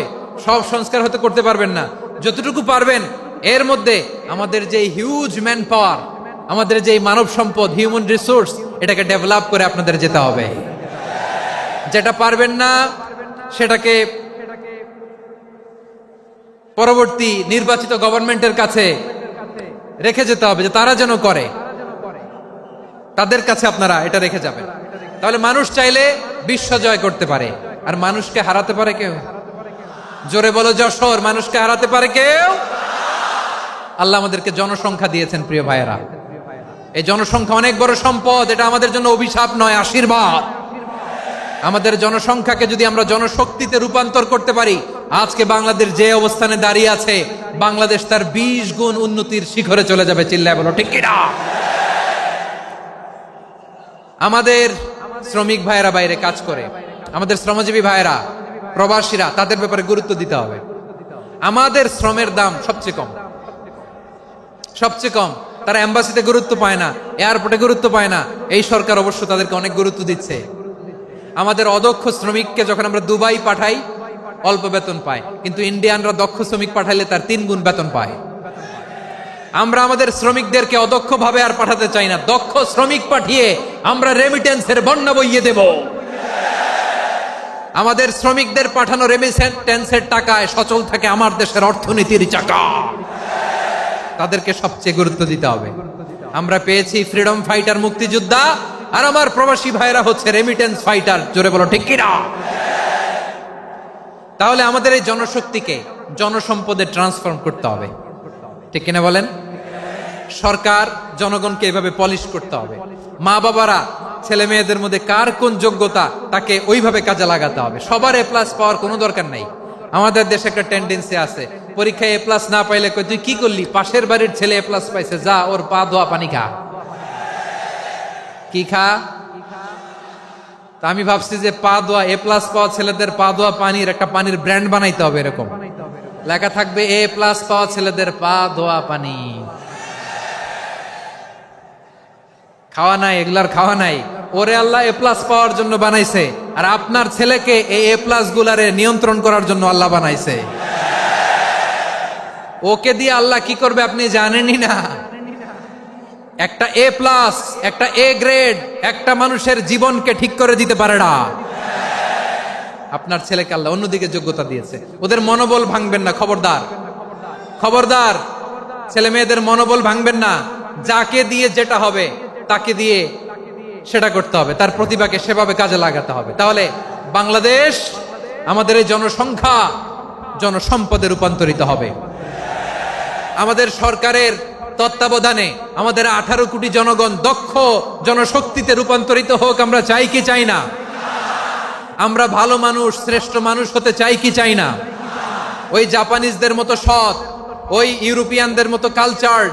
আমাদেরকে আল্লাহ তাআলা কোরআন সুন্নাহ অনেক কিছু দিয়েছেন, যেহেতু বর্তমানে আমরা দেখছি তারা সৎ, তাদের মধ্যে ভ্যালু আছে, সেগুলো আমাদের মধ্যে আনার দরকার আছে না নাই? আর ইসলাম দিয়ে আমাদের জীবনকে সাজাতে হবে, ইসলাম দিয়ে আমার পরিবারকে সাজাতে হবে। ইসলাম থেকে, কোরআন থেকে প্রেসক্রিপশন না নিলে জীবন সুন্দর হবে না। কোরআন থেকে প্রেসক্রিপশন না নিলে সমাজ সুন্দর হবে না। কোরআনের প্রেসক্রিপশন না মানলে রাষ্ট্র সুন্দর হবে না।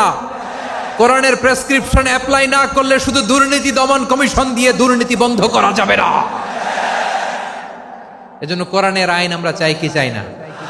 প্রিয় ভাইয়েরা, হিউম্যান রিসোর্স ডেভেলপমেন্ট, মানব সম্পদের উন্নয়ন, আমাদের সরকার যেন এদিকে নজর দেয়। আমরা যেন এই ব্যাপারে যত্নবান হয়ে উঠি। যাকে আল্লাহ যে যোগ্যতা দিয়েছে, এই যোগ্যতা দিয়ে আমরা যেন ইসলামের জন্য, দেশের জন্য কাজ করি। আমরা যেন আমাদের স্কিল ডেভেলপ করি, আমাদের পটেনশিয়ালকে ডেভেলপ করি। মোরালিটি, ভ্যালিউজ নিয়ে শায়েখ আহমদুল্লাহ আলোচনা করেছেন, এগুলো দিয়ে যেন আমরা আমাদেরকে সাজাই। আল্লাহ তাআলা আমাদের দেশকে তুমি নিরাপদ করো, আমরা পড়ি আমিন। আল্লাহ আমার 18 কোটি জনগণকে তুমি জনশক্তিতে রূপান্তরিত করো, আমিন। আল্লাহ আমরা হাতে হাত রেখে, কাঁধে কাঁধ মিলিয়ে ভাই ভাইয়ে যেন এই দেশকে গড়তে পারি, আল্লাহ তুমি তৌফিক দান করো, আমরা পড়ি আমিন। আমার প্রিয় মহিউদ্দিন ভাই বলেছেন, হুজুর এমন একটা ঘোষণাপত্র দিয়ে যাবেন আজকের এই ঐতিহাসিক যশোরের প্রোগ্রামে, যেটা গোটা বাংলাদেশে মানুষ এটার উপর আমল করে। আমি যে কথাটা বলেছি এটাই, আসুন আমরা আমাদের জনসংখ্যাকে জনসম্পদে ট্রান্সফর্ম করি। আমাদের জনসংখ্যাকে আমরা যেন জনশক্তিতে রূপান্তরিত করি। জনসংখ্যাকে ট্রান্সফর্ম করে জনশক্তি দিয়ে আমরা যেন আগামীর বাংলাদেশ, স্বাধীন বাংলাদেশ 2.0 কে গড়ে তুলি। আল্লাহ তাআলা আমাদের সবাইকে কথাগুলো বোঝার, আমল করার তৌফিক দান করুন।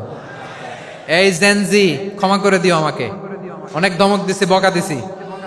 আল্লাহ তোমাদেরকে করুক, কবুল করুক, যশোরবাসীকে কবুল করুক, আদ দিনকে কবুল করুক, এই মেডিকেল কলেজকে কবুল করুক, ইসলামের জন্য বাঁধ ভাঙা এই জোয়ার এবং উচ্ছ্বাসকে আল্লাহ তাআলা কবুল করুক।